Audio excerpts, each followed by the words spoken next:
Okay, हो गया. So first of all, double helical model of DNA is a secondary structure. Is not the primary structure. Secondary structure वो structure होते हैं जिनमें primary structure में folding के बाद बनते हैं. और कल मैंने आपको इनका प्राइमरी स्ट्रक्चर सिखाया था.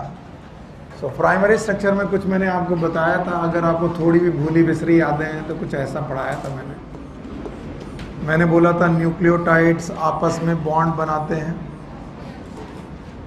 और उन बॉन्ड के नाम भी मैंने बताए थे आपको. And these were known as phosphodiester bond. So कल की क्लासेस में जो लोग नहीं थे वो शायद थोड़ा मुश्किल में आए. बाकी लोगों को आता है कि मैंने क्या पढ़ाया था. और मैंने पढ़ाया था कि एकदम शांत रहो कि पोजीशन नंबर 3 और 5 के बीच में फॉस्फोडाइस्टर बॉन्ड है. 3 और 5 के बीच में फॉस्फोडाइस्टर बॉन्ड है. 3 और 5 ऐसे ही पढ़ाया था. 3 और 5 के बीच में फॉस्फेट बॉन्ड है. मैंने ये भी बताया था कि एक तरफ तीसरा खाली है जहाँ पर OH है, एक तरफ 5वां खाली है जहाँ पर फॉस्फेट. ये सब प्रोटोटाइप बन रहा है, नॉट द रियल. रियल तो मैंने कल पढ़ा रखा है. और इधर मैंने देखा था कि बेटा आपका OH खाली है और इधर फॉस्फेट खाली है. फिर मैंने इनकी पोलैरिटी डिफाइन करी थी आपके साथ और बोला था जहां फॉस्फेट खाली है वो 5 प्राइम है और जहां OH खाली है वो 3 प्राइम है. और ये स्ट्रक्चर कल मैंने आपको डिटेल में पढ़ाए. ये रहा 3 प्राइम और ये 5 प्राइम. फिर मैंने आपको बताया था कि यहाँ पर 2 चेन हैं और दोनों एक दूसरे की एंटी पैरेलल है. और ये भी हम लोगों ने डिस्कस किया था कि इन चेन के बीच में नाइट्रोजन बेस पेयर है. जैसे कि एडेनिन है तो इधर से आया थायमिन, डबल बॉन्ड है. अगर थायमिन है तो एडेनिन है. यहाँ पर भी कैसा है, डबल बॉन्ड. अगर ग्वानिन है तो साइटोसिन, डबल ट्रिपल. साइटोसिन है तो ग्वानिन, डबल के ट्रिपल ट्रिपल. और हमारे पास एक चेन है कि 2 चेन है, 2 चेन. और हमने बोला था DNA को अगर डबल स्टैंडर्ड कंडीशन में सीखना है तो आप लोग उनके न्यूक्लियोटाइड काउंट करेंगे कि बेस पेयर. बेस. तो आज पहले कुछ प्राइमरी बातें मैं लिख देता हूं आपको, कल मैंने पढ़ा दी थी. सेकेंडरी बातें उसके बाद, सेकेंडरी स्ट्रक्चर में बातें. तो पहले तो मुझे आपकी मदद लगेगी, आप मेरी मदद करिए. बताइए 1 चेन और 2 chain. There are 2 chain of nucleotide या फिर न्यूक्लिक एसिड. न्यूक्लिक एसिड की 2 चेन है और दोनों चेन एंटी पैरेलल है. ये सैलिएंट फीचर हैं जो आपको आने चाहिए. Anti parallel. 1 chain have the direction of 5 prime to 3 prime. Another chain have the 3 prime to 5 prime direction. इसके अलावा इनकी बैकबोन ऑफ एवरी चेन कल ही पढ़ा दिया था मैंने. Backbone of every chain it is made up of PDE. What is PDE? बताओ. 3 और 5 के बीच में कौन सा बॉन्ड? फॉस्फोडाइस्टर. 3 और 5 के बीच में फॉस्फोडाइस्टर. तो हर तीसरी और 5वीं पोजीशन के बीच में जो बॉन्ड है that is known as phosphodiester bond. So मैंने बोला था this phosphodiester bond are known as sugar phosphate sugar bond और the sugar phosphate bond.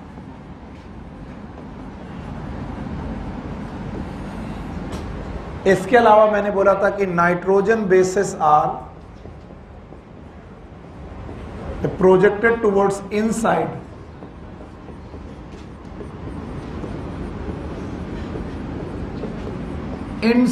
Of helix. Helix के इनर साइड की तरफ प्रोजेक्टेड है नाइट्रोजन बेसेस. और 5वीं बात मैंने आपको बताई थी, they have base pairing according to Erwin Chargaff rule. Adenine pair with thymine with the double bond और ये डबल बॉन्ड भी हाइड्रोजन बॉन्ड ही है. And guanine pair with cytosine with the triple bond.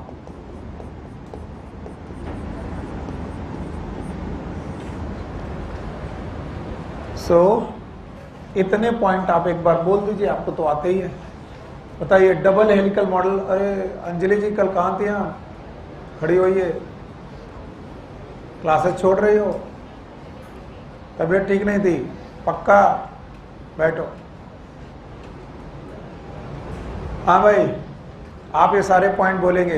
बताइए एक चेन की दो chain, parallel की antiparallel, antiparallel, backbone of each chain is made up of sugar phosphate, पक्का, और nitrogen base are projected towards inner side और outside, inner side. और इनमें क्या है, base pairing, adenine pair with thymine, guanine pair with cytosine, पक्का। चलो Ravi, 5 prime end की पांचों prime position of the sugar.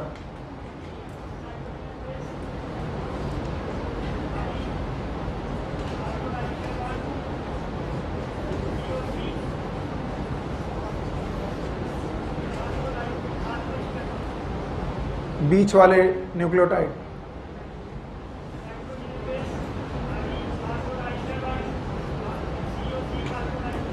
Three prime and,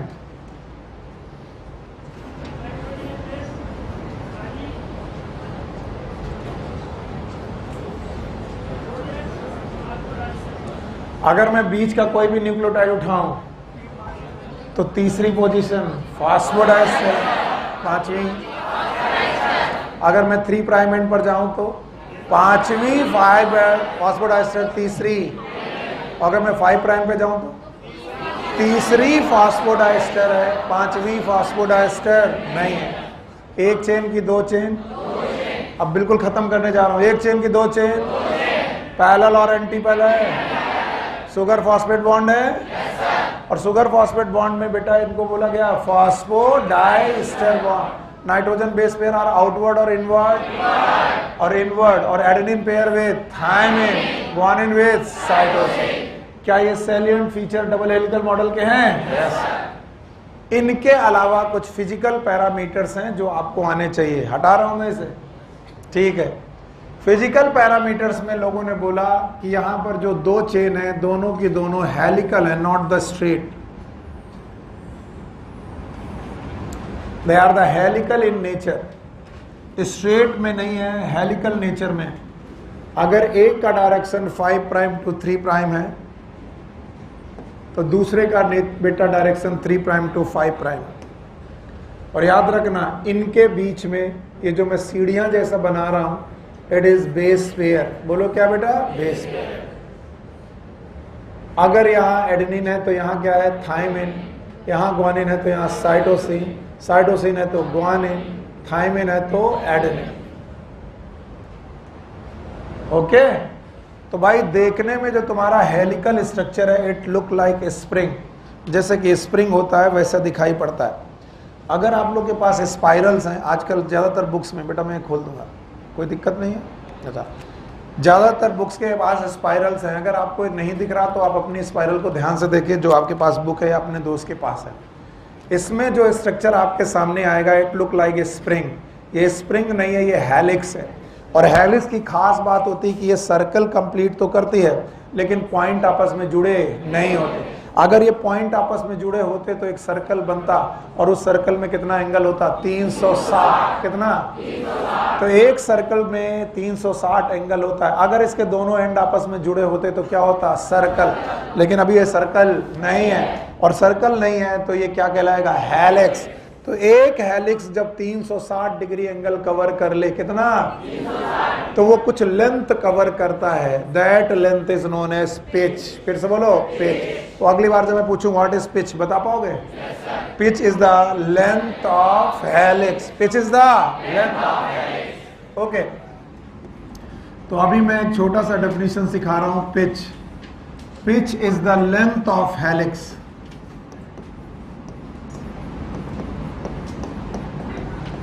when DNA cover 360 degree angle, 360 degree angle cover करने में जितनी लंबाई डीएनए कवर कर लेता है उतनी लंबाई को पिच बोलते हैं।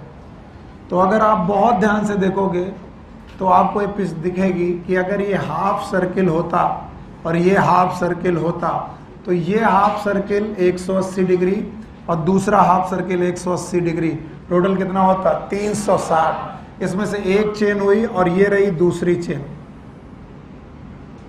तो सर अगर आप यहां से लेकर के यहां तक चलें तो यहां से लेकर यहां तक जितनी भी लेंथ आपने ट्रेवल की है that length is known as pitch. तो बताइए डीएनए में एक ही पिच होती है कि बहुत सारी पिच होती है लाइक दिस। हर 360 डिग्री में जितना आप लोग कवर करेंगे length that is known as pitch.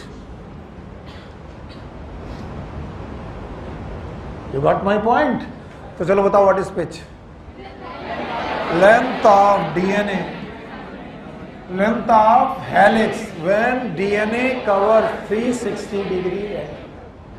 और बोलते हैं जो हेलिक्स होती है चूंकि स्प्रिंग लाइक होती है और स्प्रिंग लाइक होती है इसका मतलब क्वाइल्ड होती है, तो इनकी क्वाइलिंग का डायरेक्शन या तो क्लॉकवाइज हो सकता है या तो anti clock. Just tell me आपको क्या दिख रहा है? आप अपनी तरफ से बोलो। मेरी तरफ से क्लॉकवाइज है, यस और नो? अब बताओ ये क्या है? मेरी तरफ से एंटी क्लॉक। तो बेटा साइंटिस्ट आपस में बड़े कंट्रोवर्शियल पॉइंट देते थे कि हेलिक्स क्लॉकवाइज है, हेलिक्स एंटी क्लॉकवाइज है। इस कंट्रोवर्सी को खत्म करने के लिए हेलिक्स को दो तरीके से डिफाइन किया गया। One is known as right handed helix, दूसरी है बेटा लेफ्ट हैंडेड हेलिक्स। तो बोलते हैं जो हेलिक्स होती हैं दो प्रकार की होती हैं, एक होती है राइट हैंडेड हेलिक्स और दूसरी लेफ्ट हैंडेड हेलिक्स। अब आप अपना अपना हाथ राइट एंड लेफ्ट दोनों मोड़ करके देखिए, उंगलियां जिधर मुड़ रही हैं ये हेलिक्स के मुड़ने का डायरेक्शन है, और जिधर से देखना है वो है थंब। तो थंब की तरफ से देखने पर हो सकता है आपको राइट हैंडेड हेलिक्स क्लॉकवाइज दिखे, क्लॉकवाइज, और ये वाली क्लॉकवाइज। अगर इधर से देखो तो एंटी क्लॉकवाइज जो दिख रही थी वो कैसे दिखेगी? क्लॉकवाइज। तो अभी क्लॉकवाइज और एंटी क्लॉकवाइज के चक्कर में मत फंसना, क्योंकि आपको राइट हैंडेड हेलिक्स क्लॉकवाइज भी बताई जा सकती है। मैं इस कंट्रोवर्सी से बचने के लिए चुपचाप बोलता हूं, क्लॉकवाइज एंटी क्लॉकवाइज के चक्कर में मत फंसना। कैसे बोलना? Right handed and left hand. जो राइट हैंड के हिसाब से मुड़े उसे क्या बोलेंगे? Right handed. जो लेफ्ट हैंड के हिसाब से मुड़े वो लेफ्ट हैंडेड। तो बताओ हेलिक्स कितने प्रकार की?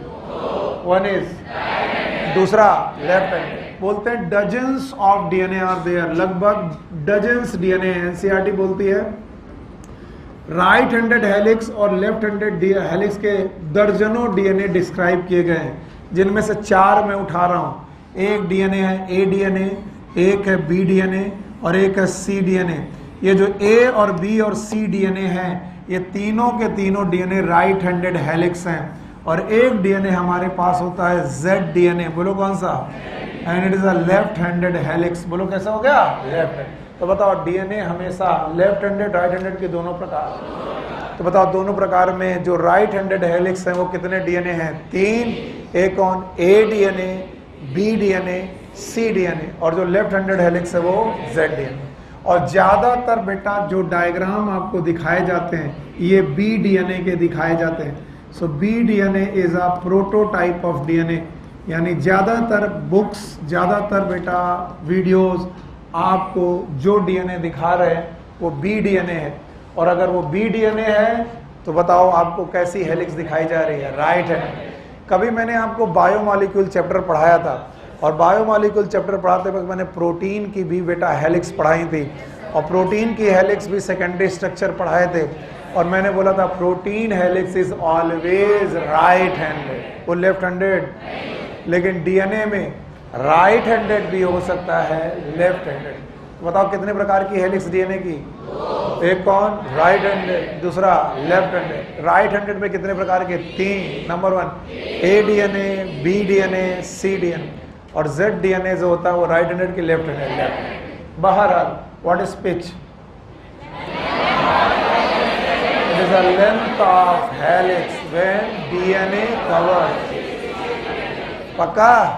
ये वो हेलिक्स की उतनी लेंथ हमें पता करनी है जिसमें 360 डिग्री कवर हो जाए।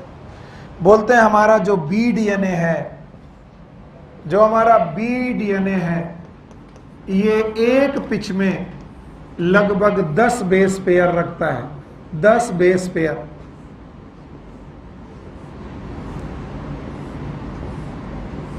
यानी एक पिच में लगभग 10 बेस पेयर रहता है। तो B DNA have 1 pitch 10 base pair.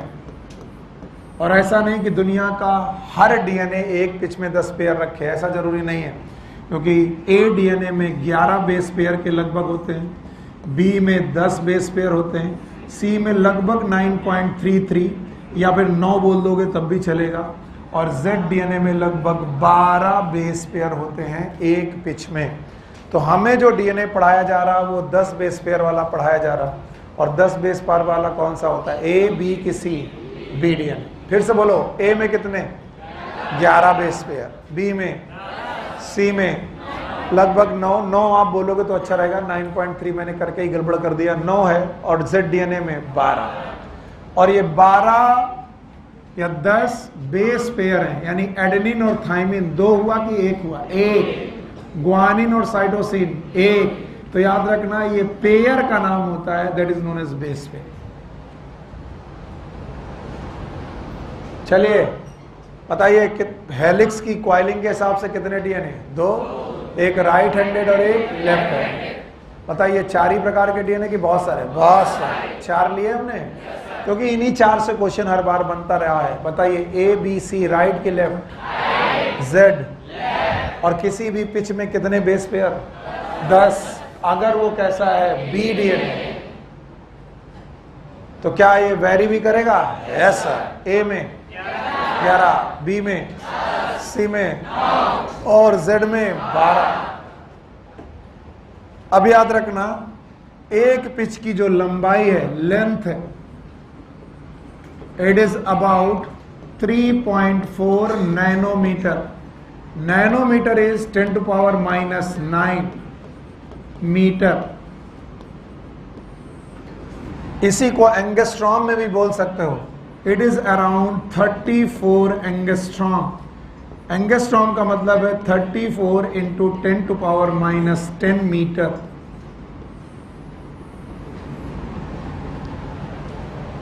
तो एक पिच की, पूरे डीएनए की पिच की लंबाई आपके सामने आ गई है 3.4 नैनोमीटर।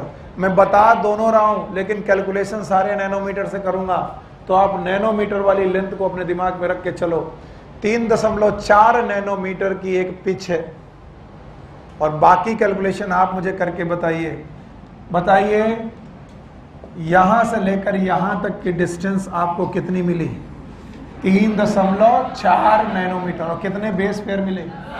तो मैं लिख सकता हूं कि 10 बेस पेयर मिल करके 3.4 नैनोमीटर की लेंथ को ट्रेवल करते हैं। तो हर एक बेस पेयर दूसरे बेस पेयर से कितनी दूरी पर होगा?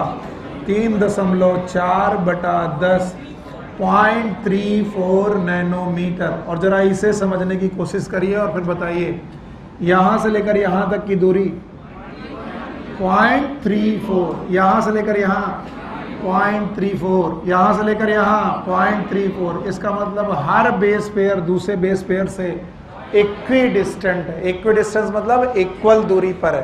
तो बताओ, ये वाला और ये वाले में 0.34 है, तो ये वाला और ये वाले में भी 0.3। It is equidistant.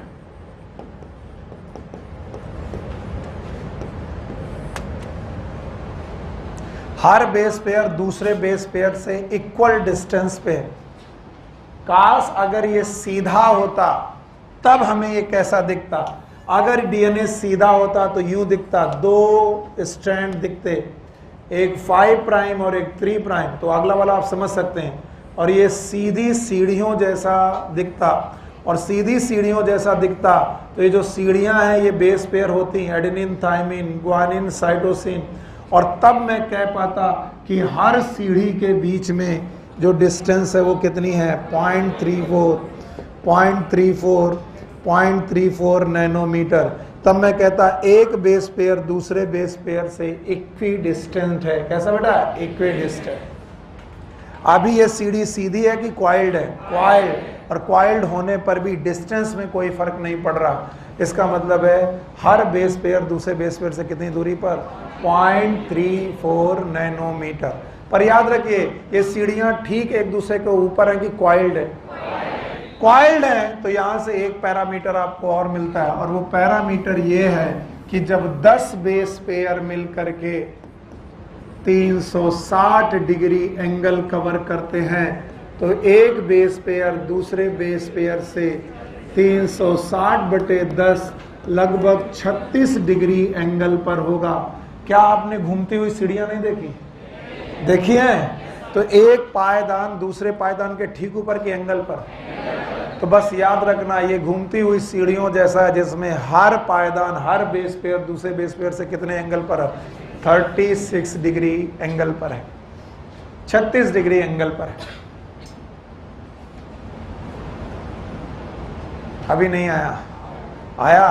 तो पहले के 5 पॉइंट और अब ये 5 पॉइंट, टोटल 10 पॉइंट हो गए। और ये 10 पॉइंट अगर आप बता देते हो तो मैं मानता हूं कि आपको सैलिएंट फीचर समझ में आए कुछ समझ में, पता नहीं आए हैं, हटा दें इसे, कैलकुलेशन आएगा आपको। अब मुझे ऐसे ज़्यादा अच्छा लगता है, जब आप ऐसे बता देते तो मुझे अच्छा लगता। चलो सारे पॉइंट एक साथ सम अप करते हैं। बताओ डबल हेलिकल मॉडल किसने दिया? बहुत सही, सुपर, बहुत बढ़िया। एक चेन की 2 चेन, पैरेलल और एंटी पैरेलल, एंटी पैरेलल।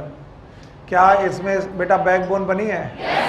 रीढ़ की हड्डी, शुगर और फास्फेट, शुगर और फास्फेट की बनी है। नाइट्रोजन बेस आउटवर्ड की inward, adenine pair with guanine with adenine thymine के बीच में ग्वानिन और साइटोसिन में ट्रिपल बॉन्ड है। क्या ये हाइड्रोजन बॉन्ड कहलाएंगे? थैंक यू वेरी मच, बहुत मदद किया आपने। अब आइए फिजिकल पैरामीटर पर। ये चेन सीधी है कि क्वाइल्ड? हेलिकल दिख रही है? इसमें एक बात आती है जिसका नाम है पिच, याद है? What is pitch? It is the length of helix when DNA travels 360। पक्का?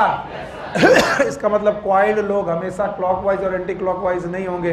क्या ये राइट और लेफ्ट हैंडेड होंगे? तो डीएनए कितने प्रकार के? 2, एक राइट हैंडेड, दूसरा लेफ्ट हैंडेड। राइट हैंडेड में 3 बताए गए थे, ए डीएनए, बी डीएनए, सी डीएनए। लेफ्ट हैंडेड में जेड डीएनए। और हर एक बंदे का बेस पेयर काउंट है, ए में, बी में, सी में, जेड में। बहुत बढ़िया। अब याद रखो अगर ये बी डीएनए है तो बताओ एक पिच में कितने बेस पेयर? 10। तो 10 लोगों ने मिलकर के कितना एंगल? 360। तो हर बेस पेयर कितनी दूरी पर? हाँ?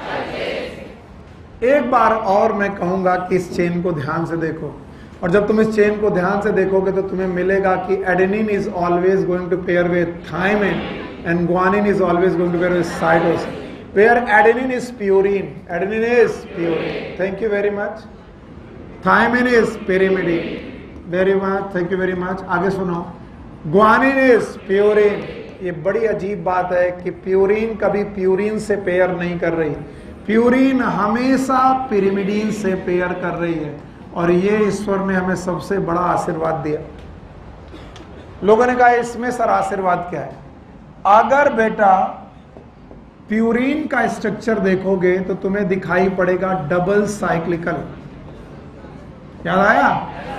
और पिरिमिडीन का स्ट्रक्चर देखोगे तो सिंगल साइक्लिकल। तो हमेशा डबल साइक्लिकल सिंगल साइक्लिकल के साथ पेयर कर रहा है, ये अच्छी बात है।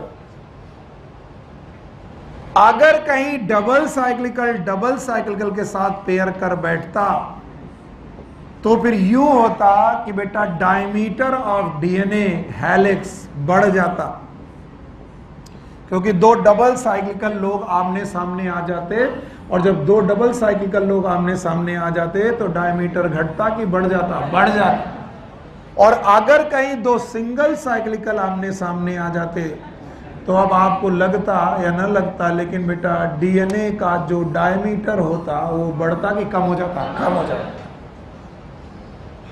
इसलिए सुविधा ये की गई कि प्यूरिन हमेशा पिरिमिडीन के साथ शेयर करे बॉन्ड, और ग्वानिन और हमेशा साइटोसिन के साथ बॉन्ड बनाए, और इससे इन दोनों के बीच की विड्थ भी यूनिफॉर्म जाएगी। So width of DNA it is always uniform, और इस विड्थ ऑफ डीएनए में बी डीएनए की विड्थ लगभग पाई गई 2 नैनोमीटर या फिर 20 एंगस्ट्रॉम। तो जो डीएनए की चौड़ाई है, यानी दोनों हेलिक्स के बीच की डिस्टेंस है, वो 2 नैनोमीटर मिली या फिर 20 एंगस्ट्रॉम मिली। तो यहाँ पर एक फिजिकल पैरामीटर और मिलता है कि दोनों चेन के बीच की चौड़ाई कितनी है, वो 2 नैनोमीटर। ये क्वेश्चन कभी नहीं आएगा। क्वेश्चन अगर आएगा तो ये आएगा कि बताइए इन दोनों के बीच की चौड़ाई हमेशा यूनिफॉर्म क्यों है, कहीं कम कहीं ज़्यादा क्यों नहीं है?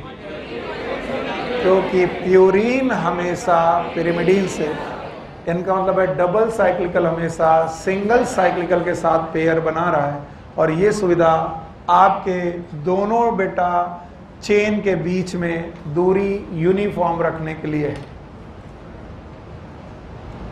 अभी आया नहीं आया? आया? अगर आया तो बेटा ये 5वां पॉइंट, ऐसे ये 6ठा पॉइंट भी बताओ कौन किसके साथ पेयर कर रहा है? Adenine pair with thymine, guanine with cytosine. Adenine is guanine, thymine is pyrimidine, guanine is purine, cytosine is pyrimidine। So purine pairs with pyrimidine, और इस वजह से इन दोनों के बीच की विड्थ भी नॉन यूनिफॉर्म की यूनिफॉर्म। अगर आप इतना सीख गए हैं तो आप डबल हेलिकल मॉडल की जो बातें एनसीईआरटी में, वैसे पूरी तो नहीं हुई और ज़्यादा मैं पीएचडी कराऊंगा भी नहीं, उतनी बातें जो एनसीईआरटी में हैं और या जरूरी हैं वो आती हैं। तो वंस मोर, ये तीसरी बार है। अब की बार अगर आप यहाँ तक पूरा कर देते हैं, मैं आगे वाले टॉपिक में पहुँच जाऊँगा। चलिए जल्द से बोलिए, बताओ मॉडल किसने दिया? सिंगल हेलिकल की डबल, स्ट्रेट की हेलिकल, 1 की 2, parallel 5 prime to 3 prime to nitrogen base outside की इनसाइड, बेस पेयरिंग है, adenine pair with thymine, guanine with adenine और थायमिन के बीच में double bond, guanine cytosine triple bond. क्या है पीछे याद है? इट इज अ लेंथ 360, याद है? 360 है। अच्छा भाई सॉरी, 360 डिग्री में हर बेस पेयर दूसरे बेस पेयर से 36 डिग्री, और हर बेस पेयर के बीच की दूरी 0.34 नैनोमीटर। 0.34 नैनोमीटर। क्या इनके बीच की चौड़ाई भी बराबर है? नहीं है। क्यों? क्योंकि एक तरफ प्यूरिन, दूसरी तरफ pyrimidine। डबल साइक्लिकल में हमेशा सिंगल साइकिल। और क्या इसकी विड्थ आपको याद है? क्या याद है? Yes, it is about 2 nanometre. Now Chargaff rule in detail. कल मैंने आपको चारगाफ्स का रूल पढ़ाया था, उसको फिर से डिटेल में पढ़ लो, इससे क्वेश्चन बहुत आते हैं। चारगाफ्स रूल में पहली बात याद है रखना, it is applicable for double standard DNA. Double standard DNA only, not applicable for single standard DNA. तो बताइए 5x174 इनके डीएनए के लिए चारगाफ रूल एप्लीकेबल है कि नहीं? नहीं है। चारगाफ रूल के 2 पॉइंट तो आप बड़े इजीली समझ जाते हो, वो आपने पहले भी समझे। पहला रूल, ये चारगाफ रूल एक्चुअली नहीं है लेकिन इसकी बेसिस पर चारगाफ रूल है। पहला रूल कहता है एडेनिन पेयर विद थायमिन, तो जितने एडेनिन होंगे उतने thymine, and guanine pair with cytosine, तो ग्वानिन जितने होंगे उतने साइटोसिन। पहला रूल कहता है A बराबर T और G बराबर C। इसी की बेसिस पर हमारा दूसरा रूल है, it is known as A by T बराबर G by C is equals to 1। Yes, write down a question, very simple question, और कम से कम 10-15 बार पूछा गया, 15-20 बार से कम नहीं। In a double standard DNA, right down, in a double standard DNA, in a double stranded DNA if the adenine is 20%, और answer किसी को नहीं बताना है, मैं चेक करना चाहता हूं कि इतना सिंपल क्वेश्चन कितने लोगों को नहीं आया। In a double standard DNA if adenine is 20%, adenine is 20%, find out the percentage of rest of the nitrogen base. Please don't tell the answer. मत बोलो ना. If the percentage of adenine is 20%, then find out the rest of the nitrogen bases percent of the rest of the nitrogen base. बाकी nitrogen base का percentage कितना होगा? Yes, कितने लोगों को आ गया? अब नीचे करो हाँ. कितने लोगों को नहीं आया? Please raise your hand. नहीं आना कोई बुरी बात नहीं होती.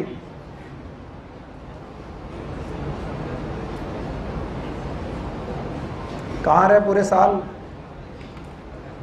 घर चले गए थे?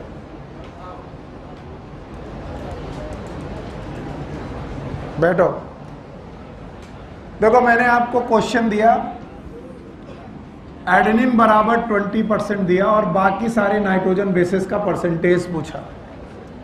तो जितना एडेनिन होगा उतना थायमिन होगा. बताओ थायमिन भी कितना? तो आप बताओ 20 और 20 दोनों मिलाकर 40% हो गए. बाकी कितना बचा? 60 क्यों बचा? क्योंकि टोटल होता है 100, 100% होता है. तो 100% में 40% ये दोनों लोग ले गए, तो 100 माइनस 40 हो गया, बचा 60%. तो 60% में बचे G और C, और जितने G उतने C, तो आधा G और आधा C, तो 30% G 30% C. This should be the answer. तो अब बताओ निकाल पाओगे? अभी कितने लोगों को नहीं आया? सबको आया. Now write down one more question. अब की बार लैंग्वेज है थोड़ी टिपिकल है, आपको ध्यान से सुनना पड़ेगा. In a double standard DNA, in a double standard DNA, the length of DNA is, the length of DNA is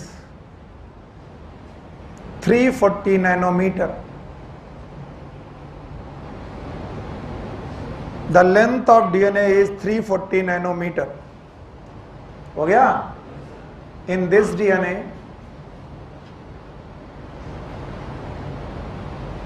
DNA, number of adenine is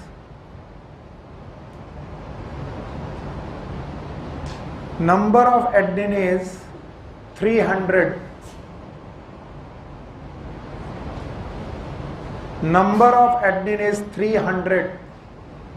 Find out the number of other nitrogen bases. मैंने percentage नहीं बोला है, ध्यान रखना. Find out the number of other nitrogen bases.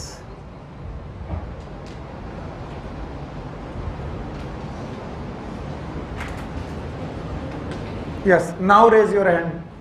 कितने लोगों का आया? Yes.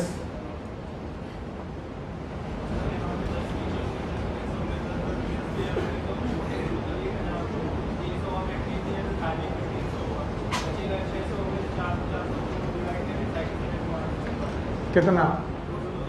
गलत है. जल्दी कर दी तुमने.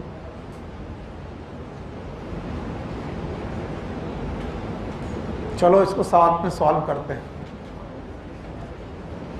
वैसे एकदम अप्रोच एकदम परफेक्ट है. अप्रोच परफेक्ट क्यों है? क्योंकि आपने बेस पेयर को बेसिस समझ लिया. 1000 बेस पेयर का मतलब 2000 बेसिस नहीं पल्ले पड़ा. आप समझ में आया?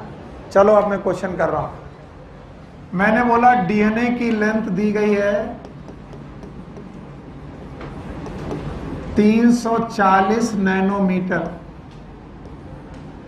तो आइए इस डीएनए में पिच निकाल लें. ये डीएनए की लेंथ है 340 नैनोमीटर, और हम जानते हैं कि एक पिच में, अरे नहीं, एक पिच में कितना नैनोमीटर? 3.4. पक्का?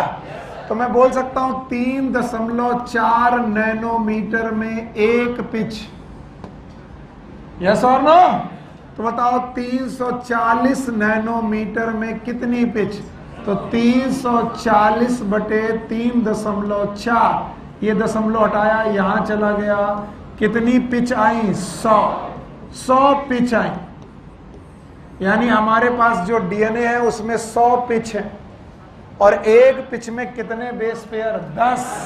सो 1 पिच है 10 बेस पेयर। तो बताओ 100 पिच में कितने बेस पेयर होंगे? 100 गुणे 10, दैट इज 1000 बेस पेयर। यहां तक आपका कैलकुलेशन एकदम सही था। लेकिन बेस पेयर का मतलब क्या होता है? एडेनिन और थाइमिन एक बेस पेयर है, एक बेस नहीं है। इसका मतलब है 1000 बेस पेयर का मतलब है 2000 बेसिस, 2000 बेसिस। और इन 2000 बेसिस में से 300 किसके मैंने बना दिए?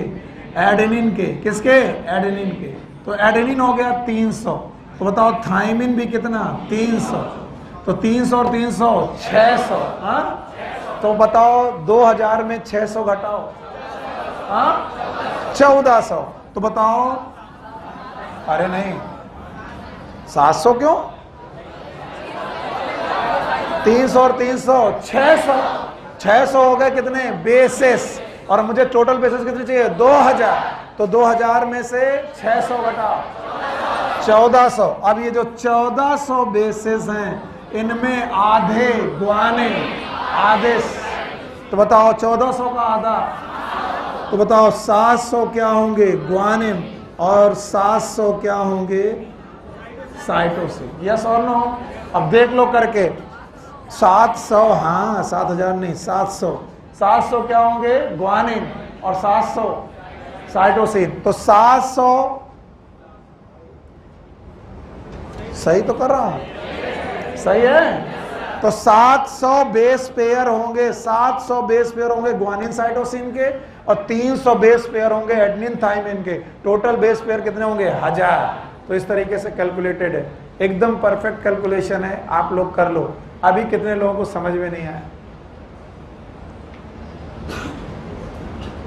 सर ये बिल्कुल समझ में नहीं आया कि आपने क्या पता है।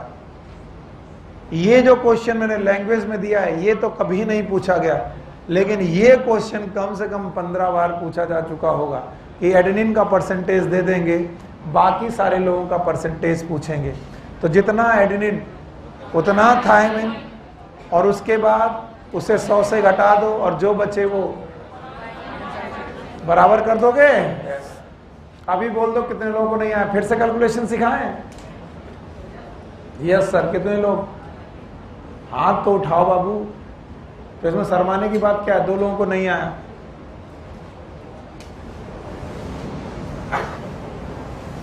पहला वाला भी नहीं आया? पहला वाला आ गया? चलो पहला वाला आ गया। चलो भाई पहला वाला भी बता देते हैं। मैंने बताओ एडेनिन कितना बताया था? पता नहीं सर कितना। एडेनिन 20%, इस हिसाब से थाइमिन 20%, 20 40। तो बेटा 100 में 40 घटा 60। तो ग्वानिन 30% और साइटोसिन 30%। अब बेटा बातें तो मत करो। फिर मैंने दूसरा क्वेश्चन बताया कि मेरे पास एक डबल स्ट्रैंडेड डीएनए है, माना है। इस डबल स्ट्रैंडेड डीएनए की लंबाई मैंने बता दी 340 नैनोमीटर, और मैंने दूसरी इंफॉर्मेशन दी कि इसमें एडेनिन 300 है।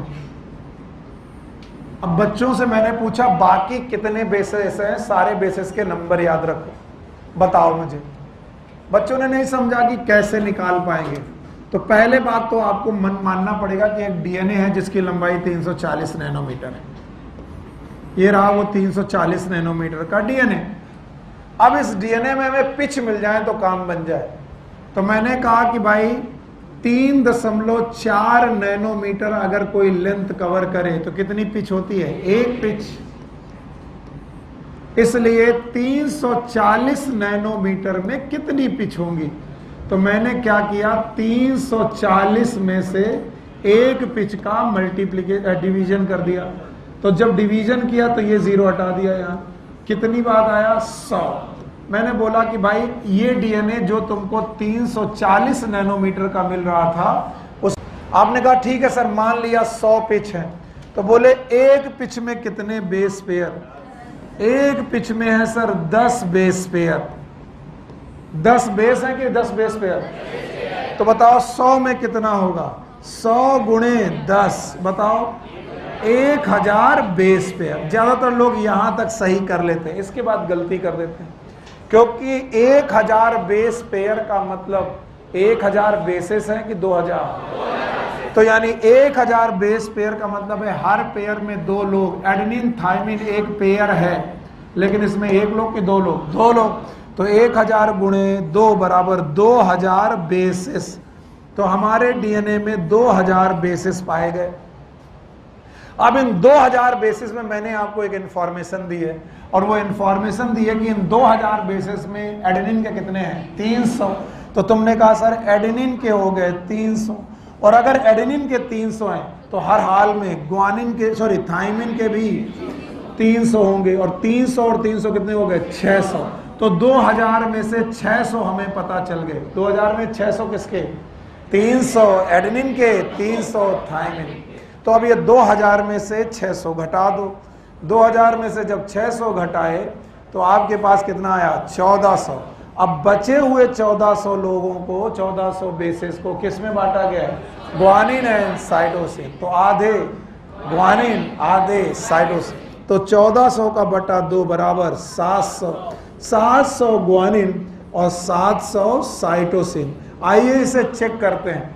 अगर मैं इसे डीएनए में रखूं तो 700 जगह पर ग्वानिन और साइटोसिन होंगे, यानी 700 बेस पेयर ग्वानिन और साइटोसिन के होंगे, और 300 जगह पर एडेनिन एंड थायमिन होंगे। 300 जगह पर बेटा एडेनिन थायमिन के पेयर होंगे। 700 और 300 कितने हो गया? 1000। क्या हमारे पास 1000 बेस पेयर होंगे? यस सर, ये तो निकाल ही लिया था। अभी भी नहीं आया? आया? तो बताओ 4 गाप का पहला रूल क्या बताया गया? सर क्या मालूम? एडेनिन बराबर थायमिन और ग्वानिन बराबर साइटोसिन। दूसरा रूल A/T = G/C = 1। और इसे चेक करते चलें। अभी जब मैंने आपको फॉर्मूला दिया था एडेनिन थायमिन का, तो मैंने बोला था एडेनिन 20 है, तो आपने बोला थायमिन भी 20 होगा, ग्वानिन 30 होगा, साइटोसिन 30 होगा। आइए इस पे लगाएं। 20/20 इज 1, 30/30 इज 1। एकदम सही लगाया आपने। तो ये दोनों रूल मुझे बताओ। What is चारगाफ rule? एडेनिन बराबर थायमिन, ग्वानिन बराबर साइटोसिन, A/T बराबर G/C = 1। You got it? अब तीसरा रूल भयानक है, जो आप लोगों को रटना पड़ता है। रटना नहीं, आसान है। अगर आप डीएनए भूले नहीं हो, तो मैंने बोला था प्यूरिन के सामने हमेशा कौन आएगा? पिरिमिडीन। पढ़ाया था। तो इस नाते जितनी प्यूरिन होनी चाहिए उतना क्या आना चाहिए? पिरिमिडीन। तो तीसरा रूल बेटा यही बोलता है, it is known as purine बराबर पिरिमिडीन। सर ये कैसे आया? फिर से एक बार सुन लो, कुछ लोग पहली बार में समझते नहीं। मैंने बोला था adenine is purine, thymine is pyrimidine, guanine is purine, cytosine is pyrimidine. तो जितने प्यूरिन उतने पिरिमिडीन। वहीं से उठाया प्यूरिन बराबर, और प्यूरिन कौन कौन होता है? भूल गए सर? A+G बराबर C+T। What is adenine? Purine, guanine, cytosine, thymine. अब देखो करके देख लो। मान लो ये 20 था, तो ये भी सर 30 था, ये सर 30 था, ये 20 था, ये कितना हुआ? 50। ये कितना? 50। सही है। A+G बराबर C+T, और अगर ये बराबर है तो चौथा इसी रूल का एक्सटेंशन है। A+G अपॉन C+T बराबर 1। इट्स द फोर्थ रूल, यानी प्यूरिन बराबर बटे पिरिमिडीन बराबर 1। और इनको रटना मत। रट रहे हो इसका मतलब आप सीख नहीं रहे हो। आपको डीएनए में बताया गया था, क्या बताया गया था? जितनी प्यूरिन उतनी पिरिमिडीन। और प्यूरिन कौन कौन?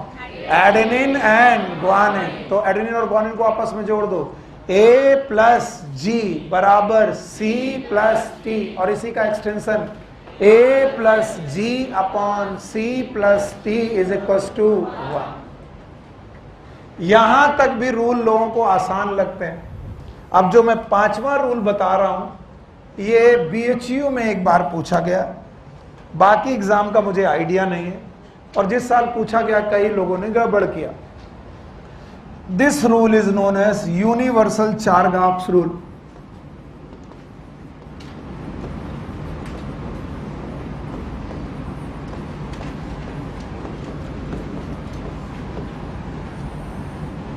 ऐसा आप गूगल करोगे तो कुछ नहीं मिलेगा, कहीं बुक मिलेगा तो मिल जाए, भले मिल जाए।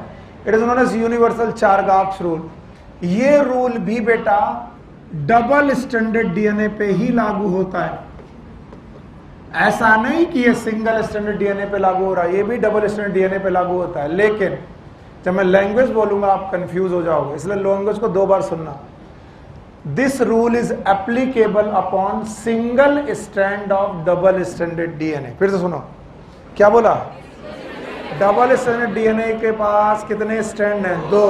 तो ये रूल दोनों डीएनए पे लगता है कि एक एक? किसी भी एक को ले लो, उस पे ये रूल एप्लीकेबल होगा। तो this rule is applicable in single strand of double standard DNA. तो कल को मैं पूछूं कौन सा चारगाफ रूल है जो सिंगल स्टैंडर्ड डीएनए पे लागू होता है? कोई नहीं। ये भी सिंगल स्टैंडर्ड डीएनए पे लागू नहीं होता। It is also apply upon double standard DNA. अब इस रूल में क्या है? बोलते हैं जो जिससे पेयर करता है उसको आपस में जोड़ दूं। एडेनिन पेयर करता है थाइमिन के साथ, और ग्वानिन पेयर करता है साइटोसिन के साथ। तो A plus T upon G plus C will not equal to 1 but constant for particular species.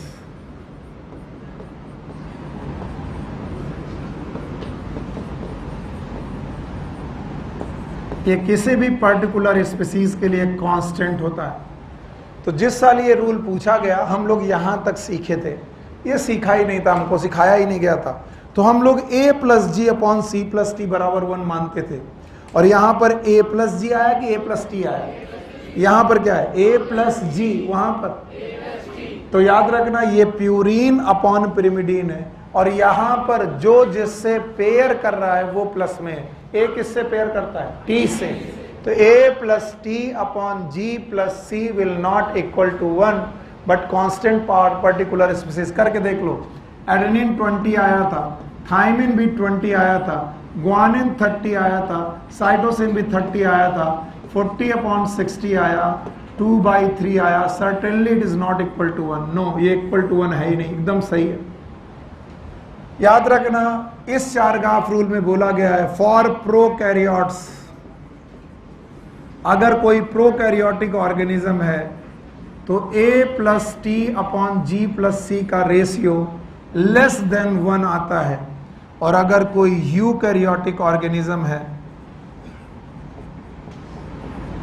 तो इसका आंसर मोर देन 1 आता है।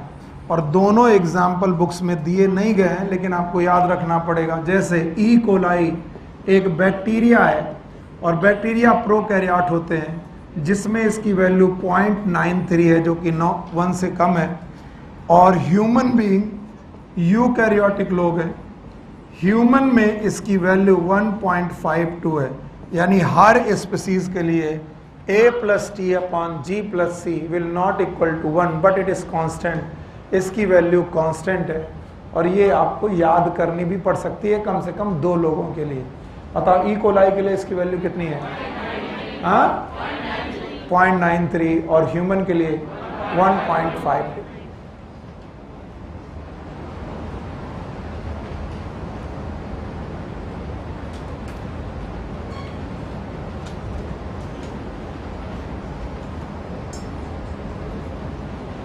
तो जिसे आप आसान सा चारगाफ रूल पढ़ रहे थे, उसके ये 5 रूल हैं, और इनमें से कोई भी कभी भी पूछा जा सकता है। इसलिए आपको आना चाहिए। हटा दें।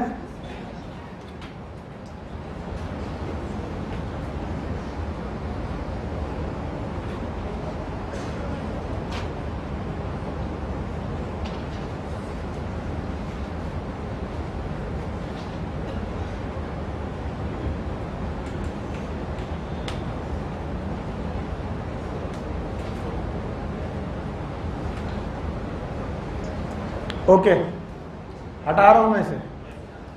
चलो अब आप अगर बता दो तो मेरा काम बन जाए। बता दोगे? चलो पांचों बताओ। ए बराबर टी, जी बराबर सी, पहला हो गया। दूसरा, A by T equals to G by C equals to 1, 2 हो गया। तीसरा, प्यूरिन बराबर पिरिमिडिन, ए प्लस जी बराबर सी प्लस टी, पक्का। अब इसका चौथा, A plus G upon C plus T is equal to 1, हो गया।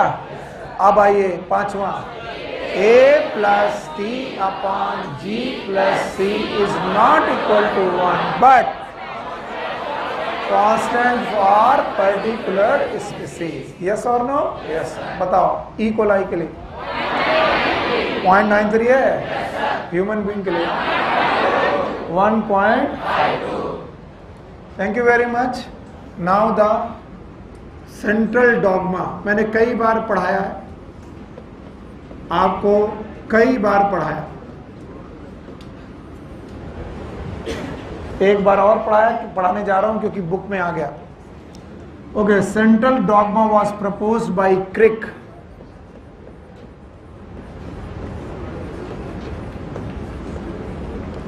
ये वाटसन ने नहीं प्रपोज किया था, मॉडल मिल के दोनों ने दिया था, वाटसन एंड क्रिक ने मिल के दिया था। डीएनए का double helical model was given by Watson and Crick both, but the central dogma was proposed by Crick. और क्रिक साहब बोलते थे there is a unidirectional flow of the genetic information, unidirectional flow of genetic informations from DNA to RNA to protein। और उन्होंने एक scheme propose की थी और बोला था जो डीएनए होता है वो अपनी कॉपी खुद बना लेता है, डीएनए से एमआरएनए भी बन सकता है। और ये भी प्रपोज किया था कि एमआरएनए से प्रोटीन भी बन सकती है। बाकायदा इन्होंने इन सारे प्रोसेस के नाम बताए थे। डीएनए से डीएनए बनना, it was known as replication, also known as duplication. कई बच्चे मुझसे पूछते हैं व्हाट इज डुप्लीकेशन। एक ही बात है। डीएनए से एमआरएनए बनना, it is known as transcription.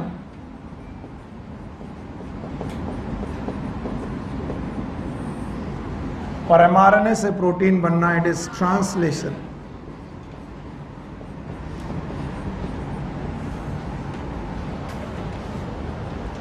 तो उन्होंने बोला था जेनेटिक इंफॉर्मेशन एक डायरेक्शन में बढ़ते हैं, डीएनए से एमआरएनए, एमआरएनए से प्रोटीन की तरफ। जिनमें डीएनए से डीएनए बनना, इट इज रेप्लिकेशन और डुप्लीकेशन। डीएनए से एमआरएनए बनना, it is known as transcription. And mRNA से प्रोटीन बनना, it is known as translation. Crick के बहुत दिनों के बाद जब क्रिक ने बातें बोल दी, उसके कुछ दिनों बाद दो साइंटिस्ट थे, एक का नाम था टिमिन और दूसरे का नाम था बाल्टीमोर। एनसीईआरटी में नहीं है लेकिन ये प्रोसेस है, तो बाल्टीमोर बोल दो चाहे मग्गा मोर बोल दो, उनको कोई फर्क नहीं पड़ता। अब बाल्टी से याद आया, हमारे घर में तो रंग बाल्टी में घोला जाता है, और रंग से याद आया हमारे घर में होली है, होली से याद आया कल जाना है, जाने से याद आया कि सर पढ़ा क्यों रहो, जाने दो। मैं कल तक पढ़ाऊंगा। तुम मत आओ, कुछ ना कुछ तो आ ही जाएंगे। कोई नहीं आएगा, तुम आना बेटा, हम तुम्हें बैठ के पढ़ाएंगे। शाबाश। मैंने बहुत पहले बोल दिया था जल्दी छुट्टियों में मत जाओ, छुट्टियां 5 दिन की दे रहा हूं, तुम 1 दिन और बढ़ा लेते हो अपने मन से। आप 27 जाओ, 28 जाओ, 29 जाओ, 30 जाओ, 31 जाओ। मैं 31 तक नहीं आने वाला, 1 को आओ।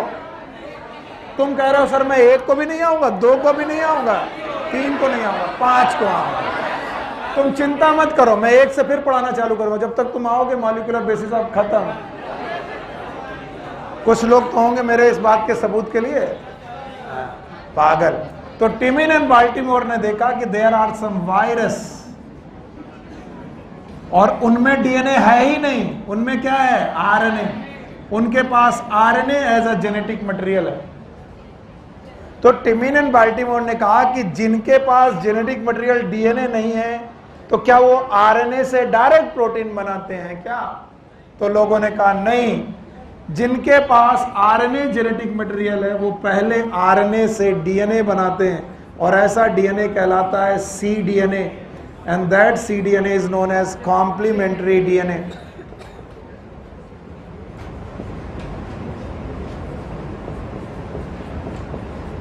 तो चाहे तुम्हारे पास जेनेटिक मटेरियल डीएनए हो, चाहे आरएनए हो, आपको डीएनए पे लौटना पड़ेगा, और फिर ये कॉम्प्लीमेंट्री डीएनए एमआरएनए बनाता है, एमआरएनए से प्रोटीन बनती है। तो ये दोनों प्रोसेस तो वही है, transcription and translation.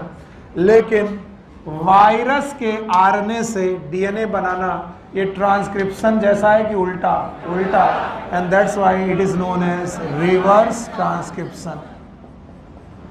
This process is known as reverse transcription.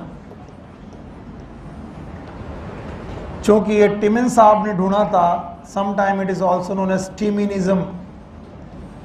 तो किसी को लगे कि आउट ऑफ कोर्स है तो मैं बता दूं एनसीईआरटी में कहाँ लिखा है। सो आप एक बार देख लें कि किस साल पूछा जा सकता है। पेज नंबर 99 के ऊपर की 2 लाइनें पढ़ना है मेरे साथ। इन सम वायरसेस, मिला?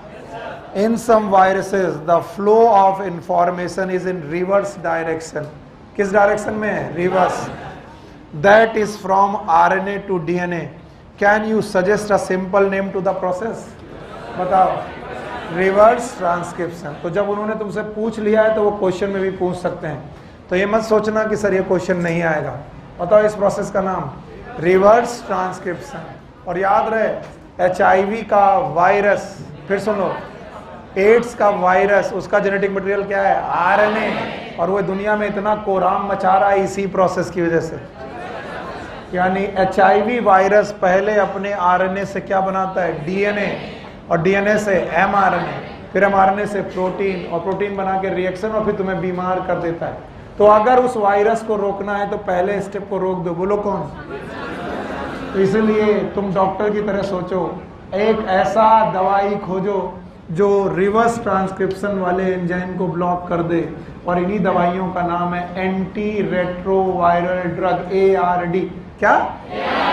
एंटी रेट्रोवायरल ड्रग, याद रहेगा। और यही आजकल एड्स में खिलाई जा रही है।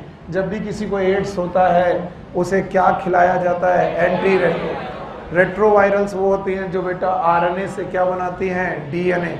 बताओ ये वाले रिवर्स ट्रांसक्रिप्शन वाले प्रोसेस को सपोर्ट करेंगे कि अपोज करेंगे? अपोज। तो ये मत सोचो कि तुम्हारी जिंदगी में बार बार नहीं आना, ये बार बार आना है। डॉक्टर बन गए तो जिंदगी भर आना। इसलिए इस प्रोसेस का नाम रिवर्स ट्रांसक्रिप्शन है। ये एनसीईआरटी ने भी पूछा है। तो बताओ आरएनए से डीएनए बनना, रिवर्स ट्रांसक्रिप्शन। चलो बताओ व्हाट इज सेंट्रल डॉगमा?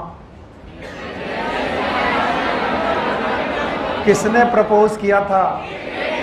और इन्होंने कहा था there is a unidirectional flow of genetic information from DNA to RNA, RNA to protein. क्या उन्होंने सिंपल स्कीम सजेस्ट की थी? और बोला था डीएनए से डीएनए बन जाएगा, हाँ, रेप्लिकेशन। डीएनए से एमआरएनए बनेगा, ट्रांसक्रिप्शन। mRNA से प्रोटीन बनेगा, ट्रांसलेशन बताया था। अच्छा बताओ, डीएनए से डीएनए बनना, replication, duplication.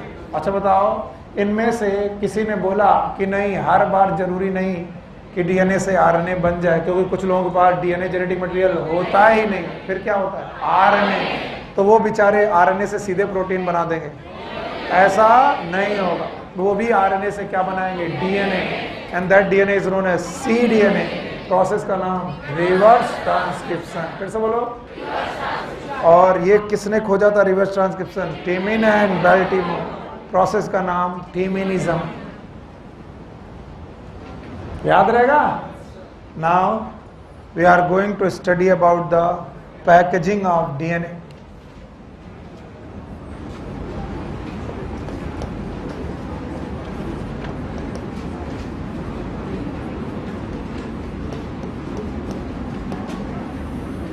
Being a teacher मुझे मालूम रहता किस टॉपिक को मैं पढ़ाऊंगा, तो मैं एक बार में समझ में आ जाएगा कौन सा टॉपिक है जो मुझे कई बार समझाना पड़ेगा, क्योंकि कई सालों से पढ़ा रहा हूँ।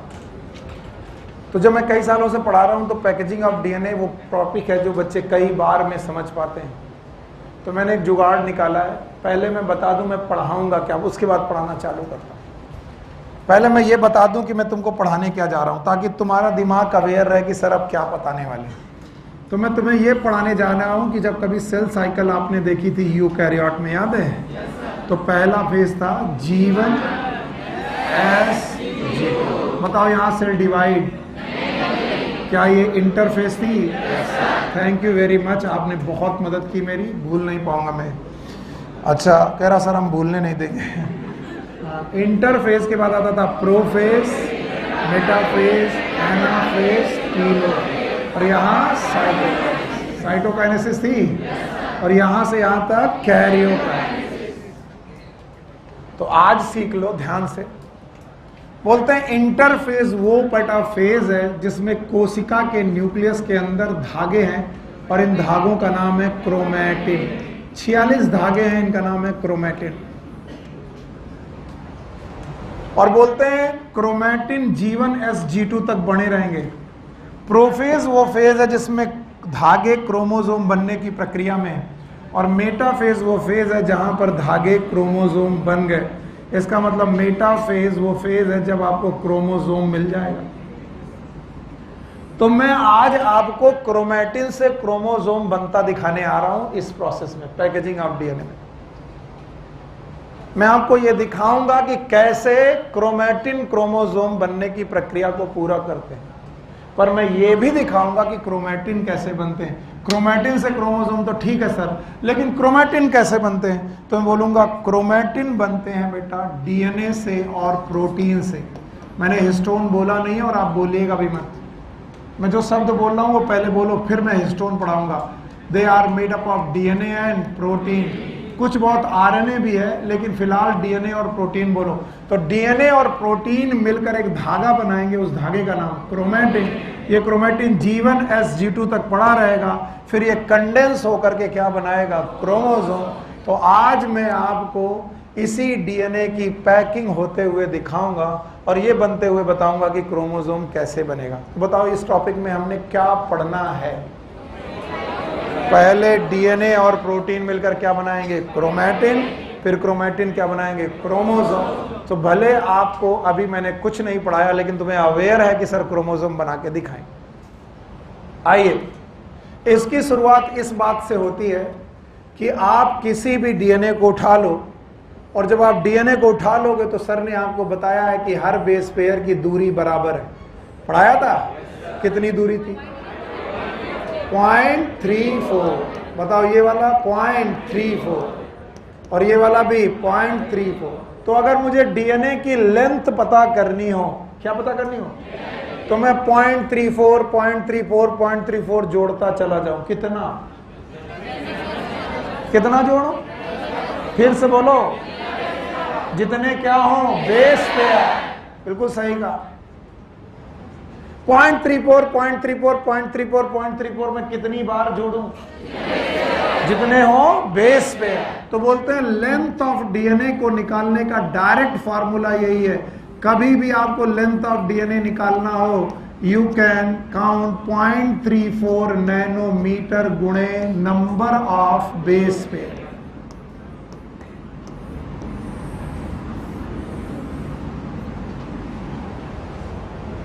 ना आया हो तो फार्मूला लिख लो, क्योंकि तुम लोग रट्टाफिकेशन बहुत हो। हाँ यस सर हमें कॉन्सेप्ट समझ में नहीं आता, हमको तो केवल रट्टाफिकेशन। यस सर है तो यस सर करो, हमारा कहा जाएगा। अब सलीम बाबू यस सर कहने से कुछ नहीं चलेगा, हम तो कॉन्सेप्ट पूछेंगे तब हम बोलेंगे यस सर। तो क्यों है ये क्योंकि हर जगह पर कितनी दूरी है 0.34, और 0.34 वो 0.34 कितनी बार जितने बेस पे है। तो फार्मूला लिख लो, length of DNA equal to 0.34 into number. आइए इसे ह्यूमन पे अप्लाई करते हैं। सर ह्यूमन के डीएनए में, हैप्लॉइड डीएनए में 3.3 इंटू 10⁹ बेस पेयर होते हैं, और अगर ह्यूमन डिप्लॉइड है तो 6.6 इंटू 10⁻। अरे अगर नहीं है, कोई अगर मगर नहीं है, ह्यूमन डिप्लॉइड ही है, कोई अगर मगर नहीं, अगर ह्यूमन डिप्लॉइड हो। अच्छा तो भैया ह्यूमन डिप्लॉइड है, तो आइए हम लोग अपनी कोशिका में प्रेजेंट डीएनए की लंबाई पता करें। 0.34 इंटू 10⁻⁹ मीटर। ये तो आपने 0.34 लगाया था, माइनस का लिख दिए बेवकूफ। काहे? क्योंकि हमने नैनोमीटर को किसमें कन्वर्ट किया, मीटर, गुणे 6.6 इंटू 10⁻⁹ बेस पेयर। यानी अब बताओ 10⁻⁹ 10⁻⁻9 कट गया, आया 0.34 इंटू 6.6 बराबर 2.2 मीटर। यानी हमारी कोशिका के अंदर, न्यूक्लियस के अंदर पड़ा हुआ डीएनए कितने मीटर का है? तो मैं बच्चों से कहता हूं, आपकी हर एक कोशिका में कितना मीटर लंबा डीएनए है? बोलो 2.2 मीटर। तो राजन कम से कम कोशिका 3 मीटर की तो होगी।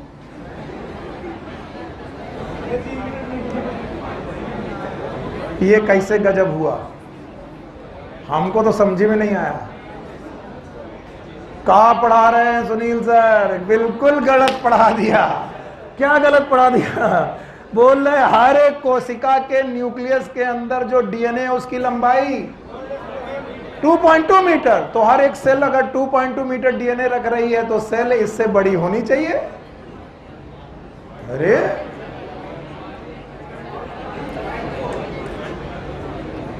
राजन बाबू को हवा नहीं लग रही कि हम पूछ क्या रहे हैं, और इनको मिर्गी के दौड़े पड़ रहे हैं। हमने क्या पूछा तुम्हें समझ में नहीं आया?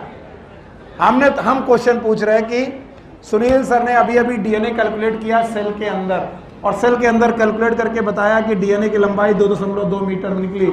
अगर ये 2.2 मीटर बेटा डीएनए है, 2 मीटर मतलब इतना नहीं होता, काफी बड़ा होता है, और 2.2 मीटर डीएनए, इतना लंबा डीएनए, और तो फिर सेल के अंदर रहा होगा तो सेल तो इससे बड़ी होनी चाहिए, सेम होनी चाहिए। तो लगभग सेल 2 मीटर की होनी चाहिए।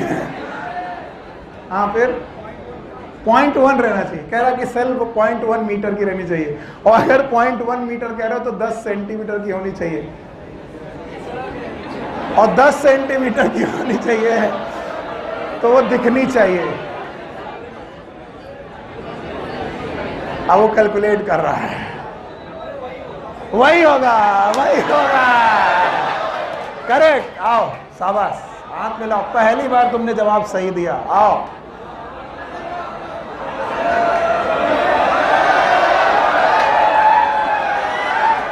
ऐसे महानुभूत से हाथ मिलाना चाहूंगा।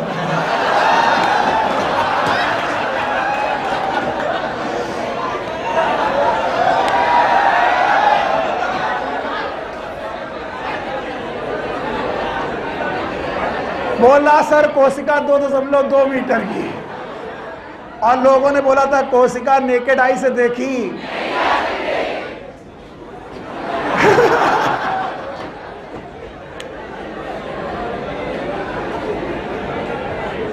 बेटा जहां हो वहां से लौट आओ, यहीं बैठे हो यहीं रहो।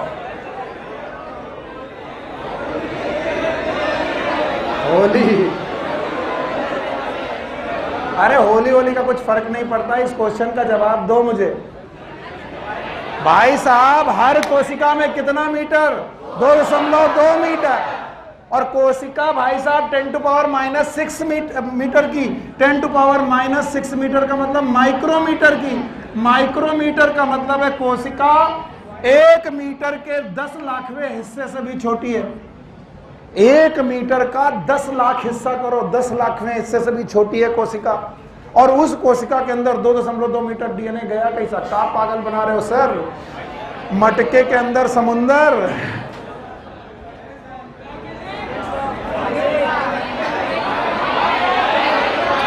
तब मैं बोलता हूं कि बाबू पतंग उड़ाए हो कभी? 2 किलोमीटर लंबी पतंग उड़ रही है। और जो 2 किलोमीटर लंबी पतंग उड़ रही है उसका धागा 2 किलोमीटर लंबा होगा, लेकिन 10 सेंटीमीटर की चरखी में तुमने क्या किया? लपेट दिया। यस और नो? इसका मतलब डीएनए है 2.2 मीटर का और वो कोशिका है 10⁻⁻6 मीटर की। कोशिका बहुत छोटी और डीएनए उसके हिसाब से बहुत बड़ा।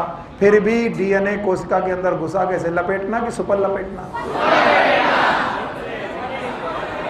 कितनी फीलिंग आती है चरखी वाली है। 1.5 किलोमीटर धागा को लपेटा। यू नो व्हाट द चरखी? 2 तरीके से चलती है। बस जाके तो बोलते हैं यस, 2.2 मीटर का डीएनए हमारी सेल के अंदर घुसेगा, लेकिन ये नॉर्मली नहीं, क्वाइलिंग की super coiling. So it required super coiling. It is super लपेटना बोलते हैं इसे। और बोलते हैं सुपर क्वाइलिंग कैसी होगी, उसी को बोलते हैं पैकेजिंग, और वही मैं पढ़ाने आ रहा हूं। समझे? तो क्या ये बात दोनों गलत है कि दोनों सही हैं? दोनों सही हैं। क्या सही है? कि सेल बहुत छोटी है और डीएनए सेल के हिसाब से बड़ा है, और क्वाइल्ड है कि सुपर क्वाइल्ड है? Super coiled. तो 2.2 मीटर के डीएनए को 46 धागों में सुपर क्वाइल किया गया है। किसमें? 46 धागों में सुपर क्वाइल करके न्यूक्लियस के अंदर रखा गया। अरे राजन, बुरा मान के क्या है? तुम दुखी हो जाते हो। ये मेरी मार नहीं, तुम मेरा आशीर्वाद है तुम्हें। अच्छा, बाकी लोगों से ऐसे नहीं करता हूं, तुमसे क्यों करता? तुम दुखी मत हुआ करो यार। चलो ठीक है, कभी ना कभी तुम्हें एक चॉकलेट खिलाएंगे हम। इधर दो, पैकेजिंग पूरी करो, बंटवा दो कि काका। सब लोगों को अपने अपने घर से गुजिया लेके आनी है, और फिर मैं खा के देखूंगा किसके घर की अच्छी है।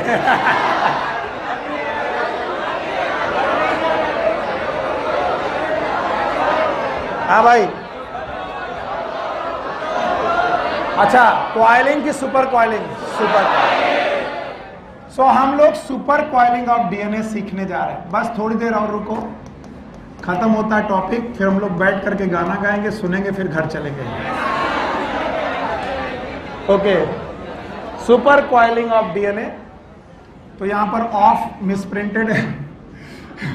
Super coiling of DNA. अब डीएनए की सुपर क्वाइलिंग 2 जगह पर आप देख सकते हो, क्योंकि कोशिकाएं 2 प्रकार की हैं। एक है प्रोकैरियोटिक,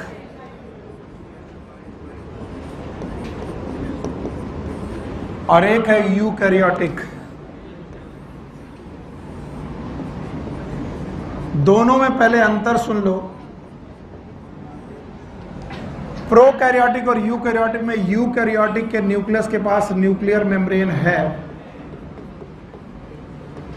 इसलिए न्यूक्लियस का मटेरियल और साइटोप्लाज्म का मटेरियल अलग अलग पड़ा है। ये न्यूक्लियस का मटेरियल है, साइटोप्लाज्म। लेकिन प्रोकैरियोट के पास न्यूक्लियस की मेम्ब्रेन नहीं है।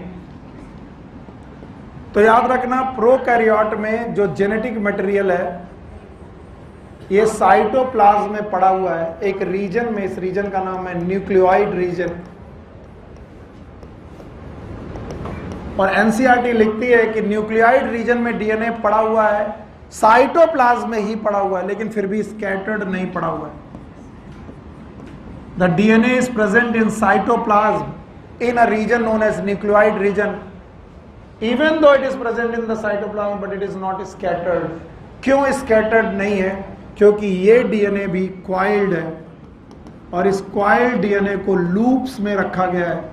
They are known as loops of DNA. ये शब्द एनसीईआरटी में ढूंढ के अंडरलाइन कर लेना, प्रोकैरियोट के केस में है। और इन्हें क्वाइल करने के लिए प्रोटीन्स रखी गई हैं and these protein are basic protein. मैं आपको बताता चलूं, ये भी आप रट्टा मारोगे लेकिन आपको अगर कॉन्सेप्ट लगाओगे तो याद रहेगा।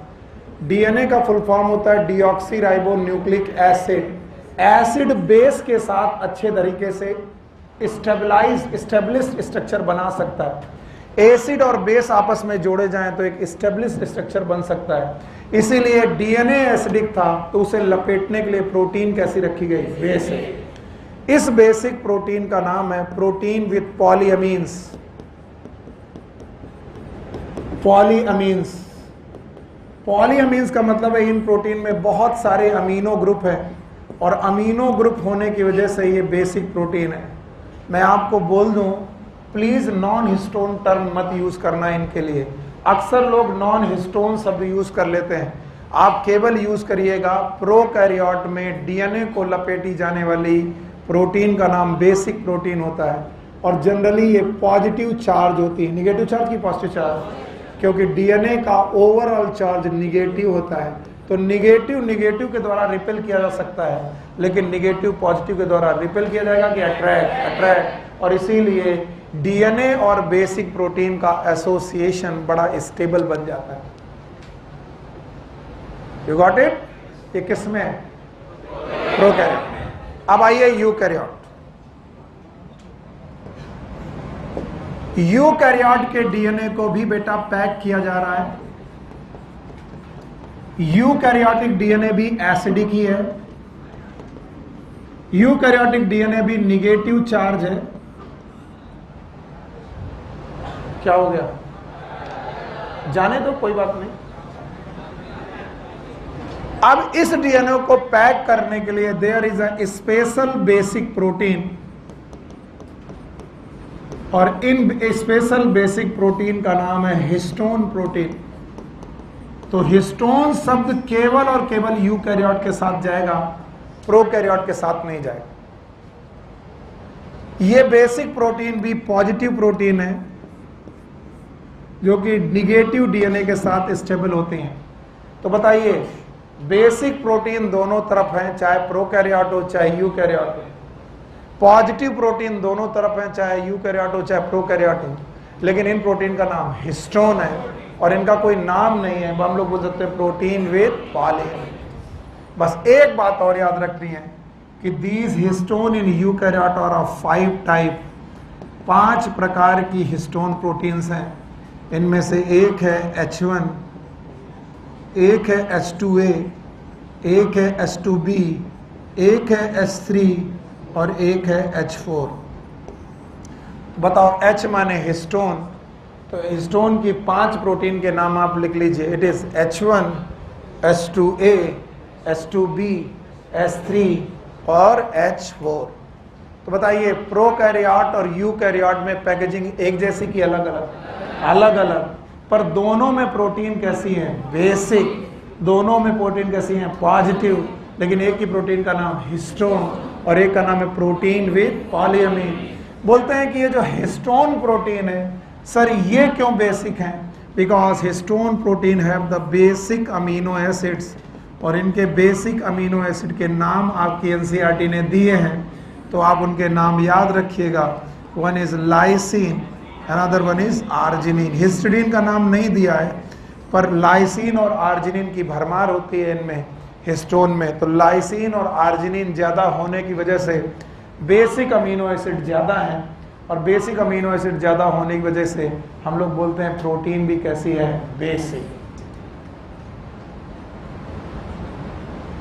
प्रोटीन भी है बेसिक। और बेसिक प्रोटीन यूकैरियोट की 5 प्रकार की, नाम बताओ।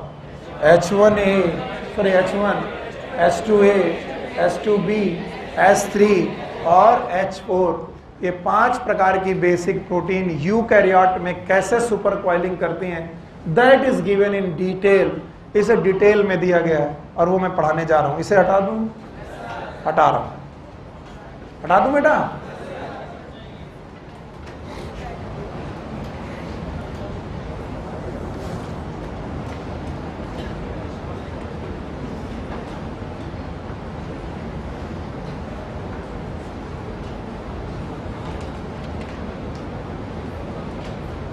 जब हो जाए बता दे। आइए अब मैं इनकी पैकेजिंग सिखाता हूं आपको। तो पहले हिस्टोन देखिए क्या करते हैं। हिस्टोन के H2A का डाइमर, डाइमर का मतलब होता है दो मॉलिक्यूल, H2A का डाइमर, H2A का डाइमर, H2B का डाइमर,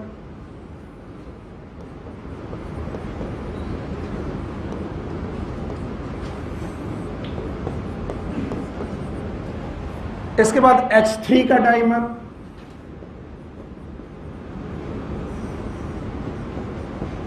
इसका बॉन्ड पीछे से एज्यूम करो, पीछे से H3 आपस में जुड़ा हुआ, और इसके बाद H4 का डाइमर। अब आप बताइए कौन सा वाला यूज नहीं हुआ?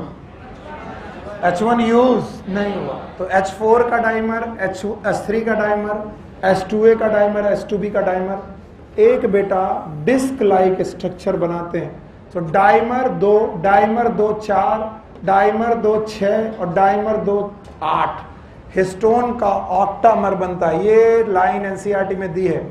It is known as histone octamer disc.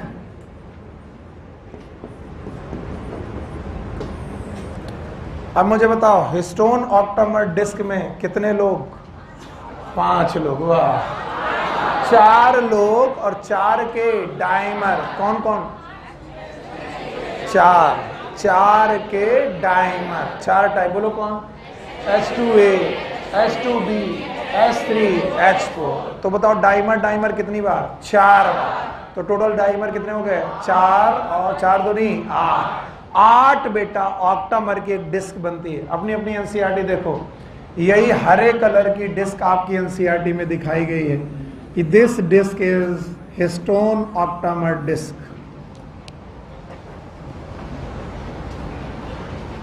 दिखाई नहीं पड़ी? दिख गई? अब बताओ इस हिस्टोन ऑक्टामर डिस्क में कितने लोग हैं? 8। कौन कौन? H2A, H2B, H3, H4। कौन नहीं है? H1। अब इस हिस्टोन ऑक्टामर डिस्क में, इस हिस्टोन ऑक्टामर डिस्क में डीएनए आ रहा है और ये लपेटा जा रहा है। देखो अपनी बुक देखोगे ध्यान से, डीएनए आ रहा है और इसे लपेटा जा रहा है।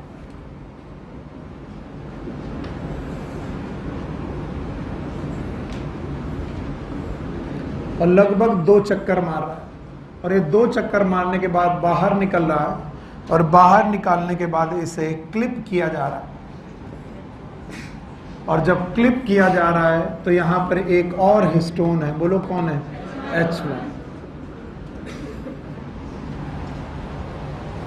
तो हर हिस्टोन ऑक्टामर डिस्क में डीएनए लगभग 2 चक्कर मार करके, लपेट करके क्लिप किया जा रहा है, और इस तरीके से एक स्ट्रक्चर बन रहा है। इसका नाम है nucleosome. This nucleosome is also known as nu body, NU body. हाँ, मुझे मालूम है ये पहली बार में नहीं समझ में आता। Yes I know. बेटा अपना स्टॉल दो, बड़ा चाहिए, बड़ा। हाँ लाओ। Let suppose it is a DNA. सब लोग ध्यान से देखें, इसमें जो काली लाइनें हैं बेस पेयर हैं। एज्यूम करिए ये रहा 5 प्राइम टू 3 प्राइम, ये रहा 3 प्राइम टू 5 प्राइम। बीच की जो लाइनें दिख रही हैं बेस पेयर। फिर से बोलो बेस पेयर। तो ये रहा डीएनए आपका, double standard DNA. Now let's suppose this is a disc. कौन सी डिस्क? Histone octamer disc. इस हिस्टोन ऑक्टामर डिस्क में लगभग 2 चक्कर। कितने चक्कर? 2। और 2 चक्कर लगाने के बाद क्लिप किया गया। क्या किया गया? क्लिप। लाओ भैया रबर बैंड दो। अरे नहीं ऐसे मत करो कि ये वो बिटिया वो क्लेचर है, हम जानते हैं खरीदना पड़ता है।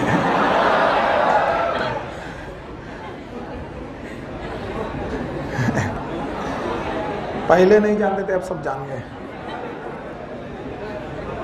इसलिए ज्यादा त्योहार व्योहार मत मनाया करो, तुम्हें नहीं मालूम कि तुम्हारी जिंदगी में मजदूर बनना लिखा है। अरे तो हम एक्सपीरियंस वाली बात बताते हैं, मान जाओ, और नहीं तो जल के ही मानोगे। हाँ तो जलो, यस सर कहने से कौन उठ। सी अभी जो तुम्हारे सामने ये ब्लैक में ना, ये जो रबर बैंड मैंने बांधा है, it is H1, H1 and this is histone octamer and this is DNA, DNA। पकड़ो बेटा। अब देखिए फिर से बेटा दूसरे हिस्टोन ऑक्टामर में 2 चक्कर और फिर से क्लिपिंग। ओके, नहीं आया। फिर से एक हिस्टोन ऑक्टामर में 2 चक्कर, फिर से क्लिपिंग। अब मेरे पास 2 ही हाथ में 2 ही पकड़ सकता हूं, आगे नहीं। एक और बॉटल दे दो, कोशिश कर। कह रहा 2 नहीं सर, आपके पास 4 हाथ है। जिस दिन 4 हाथ हो जाएंगे बेटा उस दिन भाग खड़े होगे तुम हमको देखे, आए राम शैतान आया। बोले कहता वो तो सर अभी भी लगते हो आप। बड़ा कितना खुश। तो अब आपके सामने जो मैं बना रहा हूं ये केवल आपके लिए है कि बताओ यहां DNA लपेटा जा रहा है, कितने चक्कर? 2, और फिर क्लिप किया जा रहा है किससे? H1। तो बताओ जो DNA और हिस्टोन है इसका नाम न्यूक्लियोसोम, और इसका नाम न्यूक्लियोसोम, और इसका नाम न्यूक्लियोसोम। और ऐसे बेटा न्यूक्लियोसोम बनते जाएंगे। कितने बनते जाएंगे? जितने बेस पेयर, जितने। और पहले तो ये बताएं कि बेस पेयर कितने जरूरी होते हैं। एक न्यूक्लियोसोम में लगभग 200 base pair of DNA use हो जाते हैं। कितने? 200। चलो कैलकुलेट करो, हमारे पास कितने बेस पेयर है?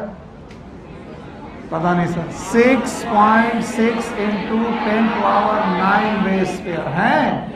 तो बताओ एक न्यूक्लियोसोम को बनाने के लिए कितने बेस पेयर? 200। तो टोटल कितने न्यूक्लियोसोम? 6.6 × 10⁹ बेस पेयर अपान 200।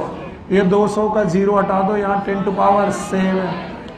3.3 × 10⁷ न्यूक्लियोसोम, ये 10⁷ न्यूक्लियोसोम बनाए जाएंगे या इससे कम। क्यों कम? क्योंकि मैं अभी तुम्हें पैकेजिंग और सिखाऊंगा। सी दिस वंस मोर, ध्यान से देखते रहो। बताओ ये जो मैंने बनाया सर, ये बोतल और दुपट्टा मत है, ये नहीं, इसे बोलो ये क्या है? डिस्क। और ये क्या है?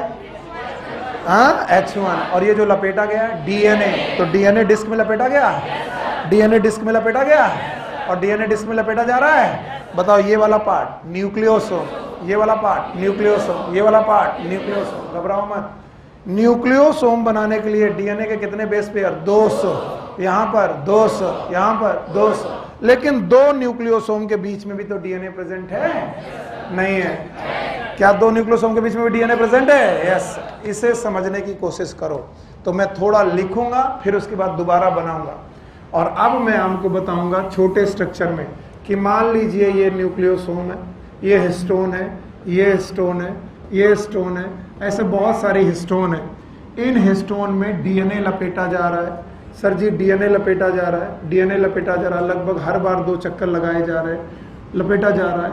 और लपेटने के बाद इसे स्टेबलाइज किया जा रहा है, स्टेबलाइज किया जा रहा है। स्टेबलाइज किया जाते वक्त ये रही H1, again this one is H1, again this one is H1, again this one is H1। ये रुकने वाला नहीं है, बहुत सारा है।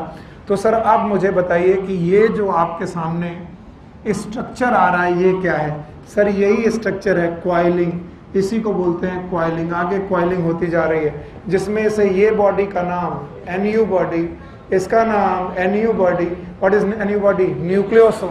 अब इन न्यूक्लियोसोम के बीच में भी जो DNA बचा हुआ है इसका नाम है लिंकर DNA। बोलो क्या नाम है? Linker DNA। जो 2 न्यूक्लियोसोम को आपस में लिंक करे उसे बोलते हैं लिंकर DNA। और इसीलिए H1 नाम की जो बेटा हिस्टोन है it is known as linker histone. फिर से बोलो, लिंकर हिस्टोन। और इसीलिए बोलते हैं कि अगर एक न्यूक्लियोसोम को बनाने में 200 बेस पेयर यूज हो रहे हैं, इसका मतलब है हमारे 6.6 इंटू 10⁹ बेस पेयर में कितने बनेंगे?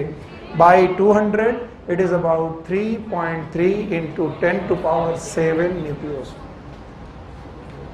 एक और बात है कि जब आपका डीएनए पूरी तरीके से लपेटा जाएगा तो ये जो तुम्हारे लपेटे जाने के बाद ये जो न्यूक्लियोसोम है ये आपको छोटे छोटे मोतियों जैसे दिखेंगे, धागों में फंसे हुए मोती। और धागों में फंसे हुए मोती कहलाएंगे पर्ल ऑन स्ट्रिंग और the beads on string. Beads का मतलब होता है गांठें, तो पर्ल ऑन स्ट्रिंग्स या फिर beads on string. Beads on string का मतलब है इनमें गांठों जैसे स्ट्रक्चर दिखाई पड़ेंगे। और ये जो गांठ जैसे स्ट्रक्चर आपको दिखाई पड़ रहे हैं, नॉट जैसे स्ट्रक्चर दिखाई पड़ रहे, दे आर न्यूक्लियोसोम। इन्हें क्या बोलेंगे? न्यूक्लियोसोम या फिर न्यू बॉडी, न्यूक्लियोसोम बॉडी। और हर न्यूक्लियोसोम में लगभग कितने बेस पेयर यूज हो जाएंगे? 200 बेटा यूज हो जाएंगे। तो घबराओ मत और ध्यान से एक बार और देखने की कोशिश करो। चलिए, ये क्या बनाया मैंने? डिस्क। क्या बनाया? कौन सी डिस्क है? Histone octamer disc. I know कि ये डिस्क जैसा नहीं दिख रहा, लेकिन आपको एज्यूम करना पड़ेगा। बताइए इसमें क्या लपेटा गया? किसने स्टेबलाइज किया? H1। H1। अगेन मेरे पास एक और डिस्क आई, ये रही वो डिस्क। कितने चक्कर मारेगा? 2। और 2 चक्कर मारने के बाद इसे स्टेब्लिश किया जाएगा। अब बताओ, 2 ही से समझा रहा हूं, बताइए क्या ये डिस्क है? क्या ये डिस्क है? तो दोनों डिस्क के बीच में जो भी डीएनए बचा है, लिंकर डीएनए, और इसका H1, लिंकर H1। बोलो, लिंकर। लिंकर स्टोन है।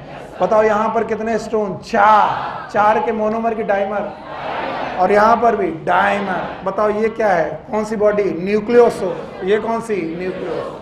सर जी अभी एक क्वाइलिंग हुई है, क्वाइलिंग पे क्वाइलिंग होना, it is known as super coiling. अब सुनना, ये दोनों के दोनों न्यूक्लियोसोम एक दूसरे के रेस्पेक्ट में फिर से क्वाइल होंगे। नहीं आया? आया? प्लीज सोचो, नहीं तो गड़बड़ करोगे। मेरे पास 3D और तरीका नहीं। फिर से देखो, बताओ ये क्या है? बॉटल मत बोलना, ये क्या है? हिस्टोन। बताओ ये क्या है? व्हाइट वाला। ये क्या है? ये क्या है? बताओ डीएनए और हिस्टोन मिलकर ये क्या बना रहे हैं? न्यूक्लियोसोम। क्या बना रहे हैं? न्यूक्लियोसोम। क्या न्यूक्लियोसोम एक दूसरे के रेस्पेक्ट में और क्वाइल हो रहे हैं? यस। अब बताइए, इस वजह से न्यूक्लियोसोम की बॉडीज पास आती जा रही हैं। और बेटा क्या ये क्वाइलिंग के ऊपर क्वाइलिंग है? जगाते रहना उसे। इस तरीके से एक स्ट्रक्चर बनेगा, नाम कहलाएगा सोलेनॉइड। क्या कहलाएगा? सोलेनॉइड। मैं कोशिश करता हूं समझाने की कि सर न्यूक्लियोसोम फर्दर क्वाइल्ड होने लगे, न्यूक्लियोसोम फर्दर क्वाइल होने लगे एक दूसरे के रेस्पेक्ट में, तो यहां पर एक स्ट्रक्चर बनेगा, नाम है सोलेनॉइड। नहीं आया? मैं फिर कोशिश करूंगा, आपको सीखना ही है। वंस मोर, बताइए ये क्या है? हिस्टोन। फिर से बोलो, ये डीएनए है। डीएनए में हिस्टोन, आप डीएनए हिस्टोन में जाकर के लपेटा गया। कितने बार? 2 बार। कितने बार? इसे स्टेबलाइज किया गया। किसने स्टेबलाइज किया? लिंकर, H1 ने किया। इसका नाम न्यूक्लियोसोम, इसका नाम न्यूक्लियोसोम। दोनों न्यूक्लियोसोम आमने सामने हैं, ये दोनों एक दूसरे के रेस्पेक्ट में क्वाइल हुए। क्या नाम है? सोलेनॉइड। फिर से बोलो, सोलेनॉइड। तो जब सोलेनॉइड हो जाएगा तो जो तुम्हारे न्यूक्लियोसोम दूर दूर तक है वो पास पास आ जाएंगे। यस। नाउ अब तुमको ये सोलेनॉइड मानना पड़ेगा। अब जो ये तुमको मैंने डीएनए बताया था, इसको सोलेनॉइड मानना पड़ेगा। Now suppose it is a solenoid, it is अ, कैसे सर? बताओ, ये स्टोन है, यही देखोगे तभी आएगा। बोलो, ये स्टोन है, ये स्टोन है, ये क्या है? अब कर रहा हूं, क्या ये डीएनए है? 1 की 2? बताओ इसे लिंकर किया गया? 1 की 2? बताओ इसे लिंकर किया गया? अब बताओ दोनों आपस में न्यूक्लियोसोम बनाए। अब ये दोनों न्यूक्लियोसोम एक दूसरे के रेस्पेक्ट में कॉइल हुए। Now this is solenoid. तो क्या तो दो ही हैं कि बेटा सारे सारे तो सारे हिस्टोन पास पास आने लगे और तो एक स्ट्रक्चर बना जो न्यूक्लियोसोम के कॉइल होने से है, उसका नाम क्या होगा? सोलेनॉइड। फिर बोलो solenoid. Let's suppose it is a solenoid. क्या है ये? Solenoid. Now solenoid is going to coil itself. अगर आप लोगों को 3D कॉइलिंग आती है तो दिखाई पड़ेगा। Solenoid is going to coil itself. और जब सोलेनॉइड कॉइल होने लगा तो कहीं डेंस होने लगा, कहीं रेयर होने लगा, कहीं डेंस होने लगा और इस तरीके से एक 3D स्ट्रक्चर बना। कैसा? 3D। And it is known as chromatin. क्या जीवन में पहुंचे? यस में पहुंचे? G2 में पहुंचे? इसका नाम क्या है? क्रोमैटिन। फिर से बोलो क्रोमैटिन। आइए मैं आपको दिखाने की कोशिश कर रहा हूं कि अगर सोलेनॉइड फर्दर कॉइल होने लगे, बहुत ज्यादा कॉइल, फिर रेयर कॉइलिंग, फिर ज्यादा कॉइलिंग, फिर रेयर कॉइलिंग, इस तरीके से जो आपके सामने धागा आएगा, इस धागे का नाम है क्रोमैटिन। बोलो क्या नाम है? क्रोमैटिन।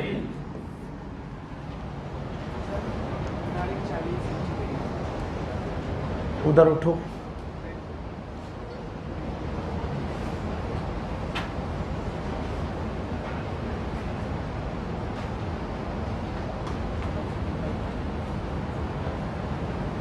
अब बताओ इन क्रोमैटिन में जो तुम्हें ये गांठें दिखाई पड़ रही हैं, ये क्या है?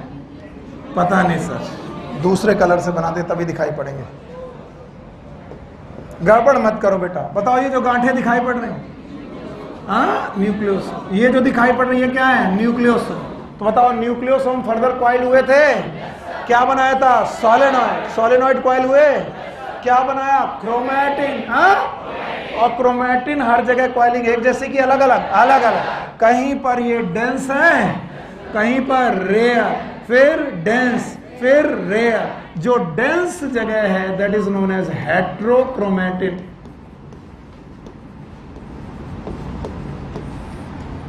और ये डार्क कलर की है। और जो बेटा रेयर है that is known as euchromatin.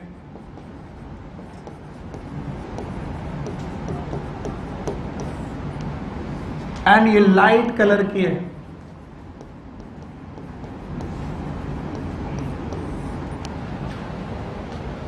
Light colour की है।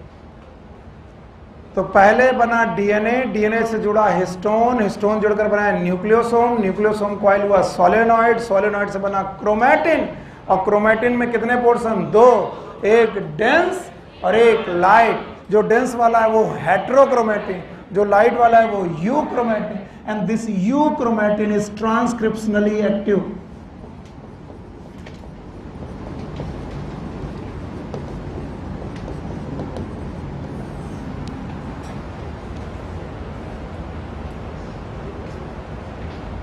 हम जान गए तुम्हें कितना आ रहा।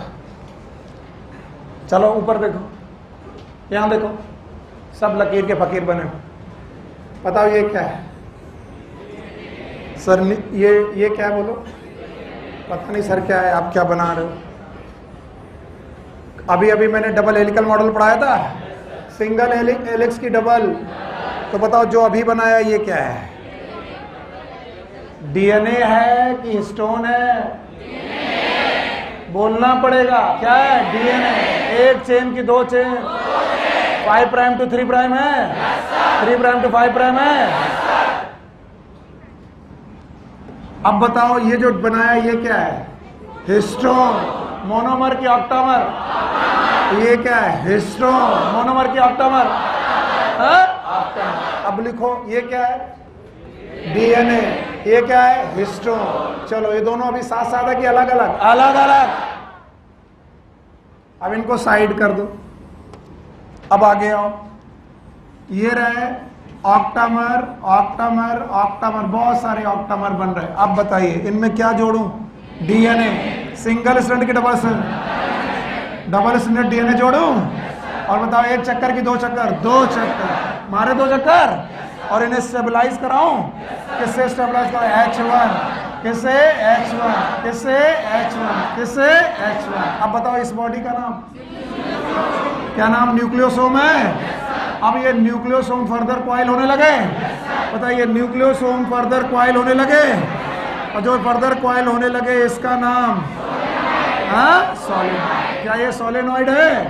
तो आप मुझे यही बोलते जाओगे तो अभी तो मेरे को हिम्मत बनेगी। बोलो पहले क्या था? डीएनए, फिर क्या था? हिस्टोन, दोनों जुड़े क्या बना? न्यूक्लियोसोम। बताओ ये H1 है? क्या ये लिंकर है? दूर दूर है और कॉइल हुए, क्या बना? सोलेनॉइड। सोलेनॉइड पूरी बॉडी है।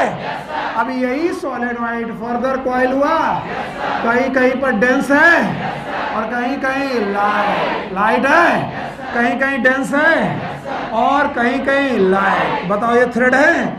तो ये जो थ्रेड है, इन थ्रेड का नाम बताओ क्या है? क्रोमैटिन। क्रोमैटिन। ऐसे 46 धागे हैं मेरे पास। कितने धागे? 46। कितने धागे हैं? 46। और हर धागे में एक डार्क और लाइट पोर्शन है।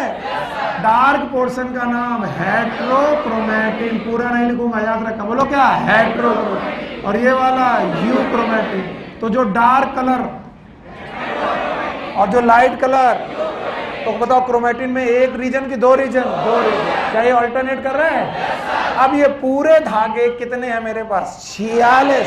और ये धागे किस स्टेज में है? G1 S G2, G1 S और G2। और क्या यहाँ डीएनए का रेप्लिकेशन और ट्रांसक्रिप्शन हो रहा है? डिवीजन हो रहा है, ट्रांसक्रिप्शन हो रहा है। इसका मतलब ट्रांसक्रिप्शन बेटा क्रोमैटिन से ही हो रहा होगा, या तो हेट्रो से या तो यू से। तो जो इसका यू क्रोमैटिन पोर्शन है, कौन सा? एक्टिव की इनएक्टिव? एक्टिव। किस बात के लिए active? Transcription. What is transcription? DNA से आरएनए बनना। तो डीएनए से आरएनए बनना हेट्रो से होगा कि नहीं होगा? यू से होगा। बताओ एक्टिव की इनएक्टिव? इनएक्टिव। और ऐसे कितने धागे हैं? 46। और अगर कोशिका G1 S G2 में पड़ी रहे तो कभी क्रोमोसोम बनने की जरूरत नहीं है। नहीं है जरूरत क्रोमोसोम बनने की। लेकिन कोशिका G1 S G2 को पार करते हुए प्रोफेज में जाएगी, फिर मेटाफेज में। और लोग बोलते हैं मेटाफेज में क्रोमोसोम का अवतार होता है। और क्रोमोसोम कितने बनते हैं? 46। यानी यही 46 धागे। जीशान बेटा अपने अगल बगल बात मत होने दो,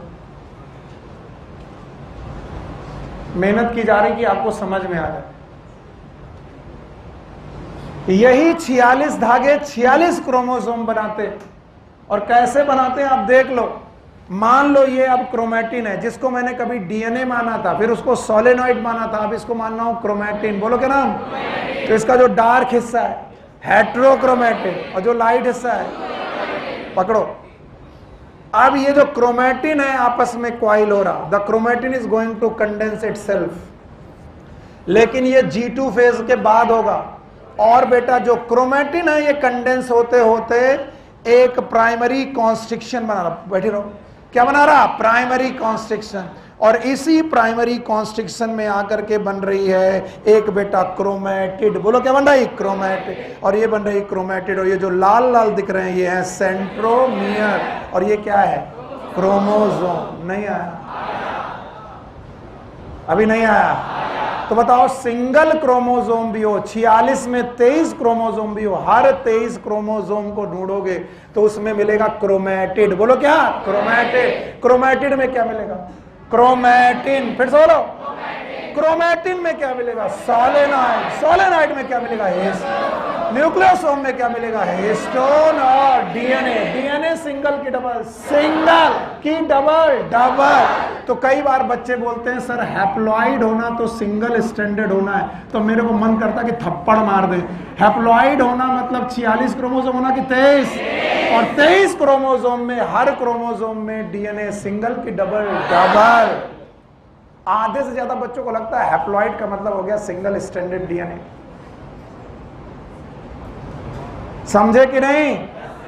अब देखना, मैं कोशिश कर रहा हूं, एग्जैक्ट ऐसा नहीं बनेगा लेकिन ऐसा ही बनता है। अगर थोड़ा धैर्य रखोगे तो आएगा। ये रहा प्राइमरी कॉन्स्ट्रिक्शन, और ध्यान से देखना, ये रहा हेट्रोक्रोमैटिन, ये रहा यूक्रोमैटिन, ये रहा हेट्रोक्रोमेटिन, ये रहा यूक्रोमेटिन, ये रहा heterochromatin, euchromatin, heterochromatin, euchromatin, then again heterochromatin. तुम्हें मालूम है मैं कहां जा रहा हूं? Heterochromatin, euchromatin, heterochromatin, euchromatin, heterochromatin, euchromatin, heterochromatin, heterochromatin, euchromatin, heterochromatin. अगर मैं देख रहा हूं तो आप इसको बताओ ये क्या है? क्रोमोसोम। नहीं है? अब अगर मैं क्रोमोसोम की ऊन उधेड़ने लगूं तो ये क्रोमोसोम के जो स्ट्रक्चर हैं इतने हॉलो नहीं होते, मैंने एग्जैक्ट वैसे नहीं बनाए। इनका नाम है क्रोमैटिड। बोलो क्या नाम है? और क्रोमैटिड में ये क्या है? सेंट्रोमियर। फिर से बोलो, सेंट्रोमियर। और भाई साहब पूरे भाई साहब का नाम क्या है? क्रोमोसोम। तो 46 धागे कितने क्रोमोसोम बन गए? 46। और अगर मैं ये ऊन उधेड़ना चालू करूं तो पहले क्या खुलेगी? क्रोमैटिड। बोलो, टिड है ये, क्रोमैटिड। और क्रोमैटिड की ऊन खुलेगी तो फिर क्या खुलेगा? क्रोमैटिन। अगर क्रोमैटिन को खोलो तो क्या मिलेगा? न्यूक्लियोसोम। न्यूक्लियोसोम को खोलूंगा तो डीएनए अलग, हिस्टोन अलग। नहीं है? तो बताओ हमारा डीएनए ही आगे चल के क्या बनाता है? क्रोमोसोम। नहीं आया? आया? तो कितना? 46 है। ऐसा। अब बताओ कैसे चलोगे? डीएनए हिस्टोन मिलकर के क्वाइलिंग करेंगे, क्या बनाएंगे? न्यूक्लियोसोम। न्यूक्लियोसोम क्वाइल करेंगे, क्या बनाएंगे? सोलेनॉइड। सोलेनॉइड क्वाइल करेंगे, क्या बनाएंगे? क्रोमैटिन। क्रोमैटिन में कितने पोर्शन? 2। एक कौन? Heterochromatin, euchromatin, heterochromatin, euchromatin. और बेटा ये जो यूक्रोमैटिन होंगे फर्दर क्वाइल करेंगे, एक कॉन्स्ट्रिक्शन बनाएंगे, नाम बताओ? सेंट्रोमियर। सेंट्रोमियर में ये क्या है? क्रोमैटिड। तो बताओ 46 धागे कितने क्रोमोसोम? 46 क्रोमोसोम बनाएंगे। यस और नो? आप ध्यान से सुनो, अंशिका आपका क्वेश्चन था इसलिए ध्यान से सुनना। आपने क्वेश्चन मुझसे पूछा कि सर जब हम क्रोमैटिन से क्रोमोसोम की तरफ जाएंगे तो क्या हमें कुछ और सेट ऑफ प्रोटीन की जरूरत मिलेगी? Yes sir, we need some other protein and these protein are known as non histone protein. बोलो क्या? Non histone protein. अपनी एनसीईआरटी पलट कर देखो तो उसमें लिखा होगा NHC। क्या लिखा है? NHC, non histone chromosomal protein.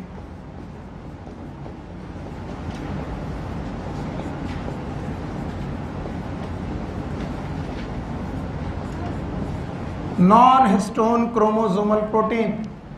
So अगर मैं क्रोमैटिन को फर्दर क्वाइल करूं तो उस क्वाइलिंग के लिए मुझे फिर से कुछ प्रोटीन की जरूरत होगी and these protein are known as non histone chromosomal protein and these non chromosomal protein may be acidic. May be क्या? एक्चुअली एसिडिक भी हो सकती हैं। तो लोग कहते हैं क्या डीएनए की क्वाइलिंग में कभी एसिडिक प्रोटीन की जरूरत पड़ेगी? यस। कब? जब वो क्रोमैटिन रहेगा। जब क्या रहेगा? क्रोमोसोम। और आपका क्वेश्चन क्रोमैटिन से था, तो जब तक क्रोमैटिन है तब तक एसिडिक प्रोटीन की जरूरत नहीं पड़ेगी। और जब क्रोमैटिन से क्या बनेगा? क्रोमोसोम, तो किसकी जरूरत पड़ेगी? Acidic protein, NHC। और अपनी एनसीईआरटी ओपन करके देखो तुम्हें दिखाई पड़ेगा NHC लिखा हुआ। लिखा है what is NHC? Non histone chromosomal protein. Page turn करो सर नितिन, यहाँ मिल गया? Yes, this is known as non histone chromosomal protein. और यहाँ तक आप मुझे पहुँचाइए और फिर इसके बाद घर जाइए। बताइए डीएनए सिंगल स्ट्रैंडेड की डबल स्ट्रैंडेड? डबल स्ट्रैंडेड है। डीएनए डबल स्ट्रैंडेड है, याद रहेगा? डबल स्ट्रैंडेड डीएनए को आप लोगों ने किस में डाला था? हिस्टोन। हिस्टोन कितनी थी? 5 याद है? बोलो कौन? H1, H2A, H2B, H3, H4। कौन ऑक्टामर में नहीं है? कौन ऑक्टामर में है? H2A, H2B, H3, H4। इनके डाइमर हैं? तो कितने लोगों के डाइमर? 4 लोगों के डाइमर जुड़ गए, डिस्क बनाया। जिसका नाम हिस्टोन ऑक्टामर बेस। डीएनए इसमें लगभग 2 चक्कर मारा, कॉइल हुआ, स्टेबल किया गया। स्टेबल किससे कराया गया? H1 is linker. पता हो इसके बीच में लिंकर डीएनए भी है। तो बेटा हिस्टोन के साथ डीएनए का नाम न्यूक्लियोसोम रखा गया। न्यूक्लियोसोम और न्यूक्लियोसोम के बीच का डीएनए लिंकर डीएनए। क्या न्यूक्लियोसोम एक दूसरे के रेस्पेक्ट में कॉइल हुए? जैसे कॉइल हुए नाम हुआ सोलेनॉइड। सोलेनॉइड फर्दर कॉइल हुए, क्या बनाया? क्रोमैटिन। क्रोमैटिन के कितने पोर्शन? 2। एक कौन? यूक्रोमैटिन और हेटेरोक्रोमैटिन। क्रोमैटिन फर्दर कॉइल हुए, क्रोमैटिन बनाए और क्या बनाया? क्रोमोसोम। तो चाहे हैप्लॉइड हो, चाहे डिप्लॉइड, चाहे 23 हो, चाहे 46, हर क्रोमोसोम में डबल स्ट्रैंडेड डीएनए। यस और नो? क्या वाकई समझ में आया? क्या क्रोमैटिन से क्रोमोसोम जा सकते हो? और उसके लिए हिस्टोन की नॉन हिस्टोन?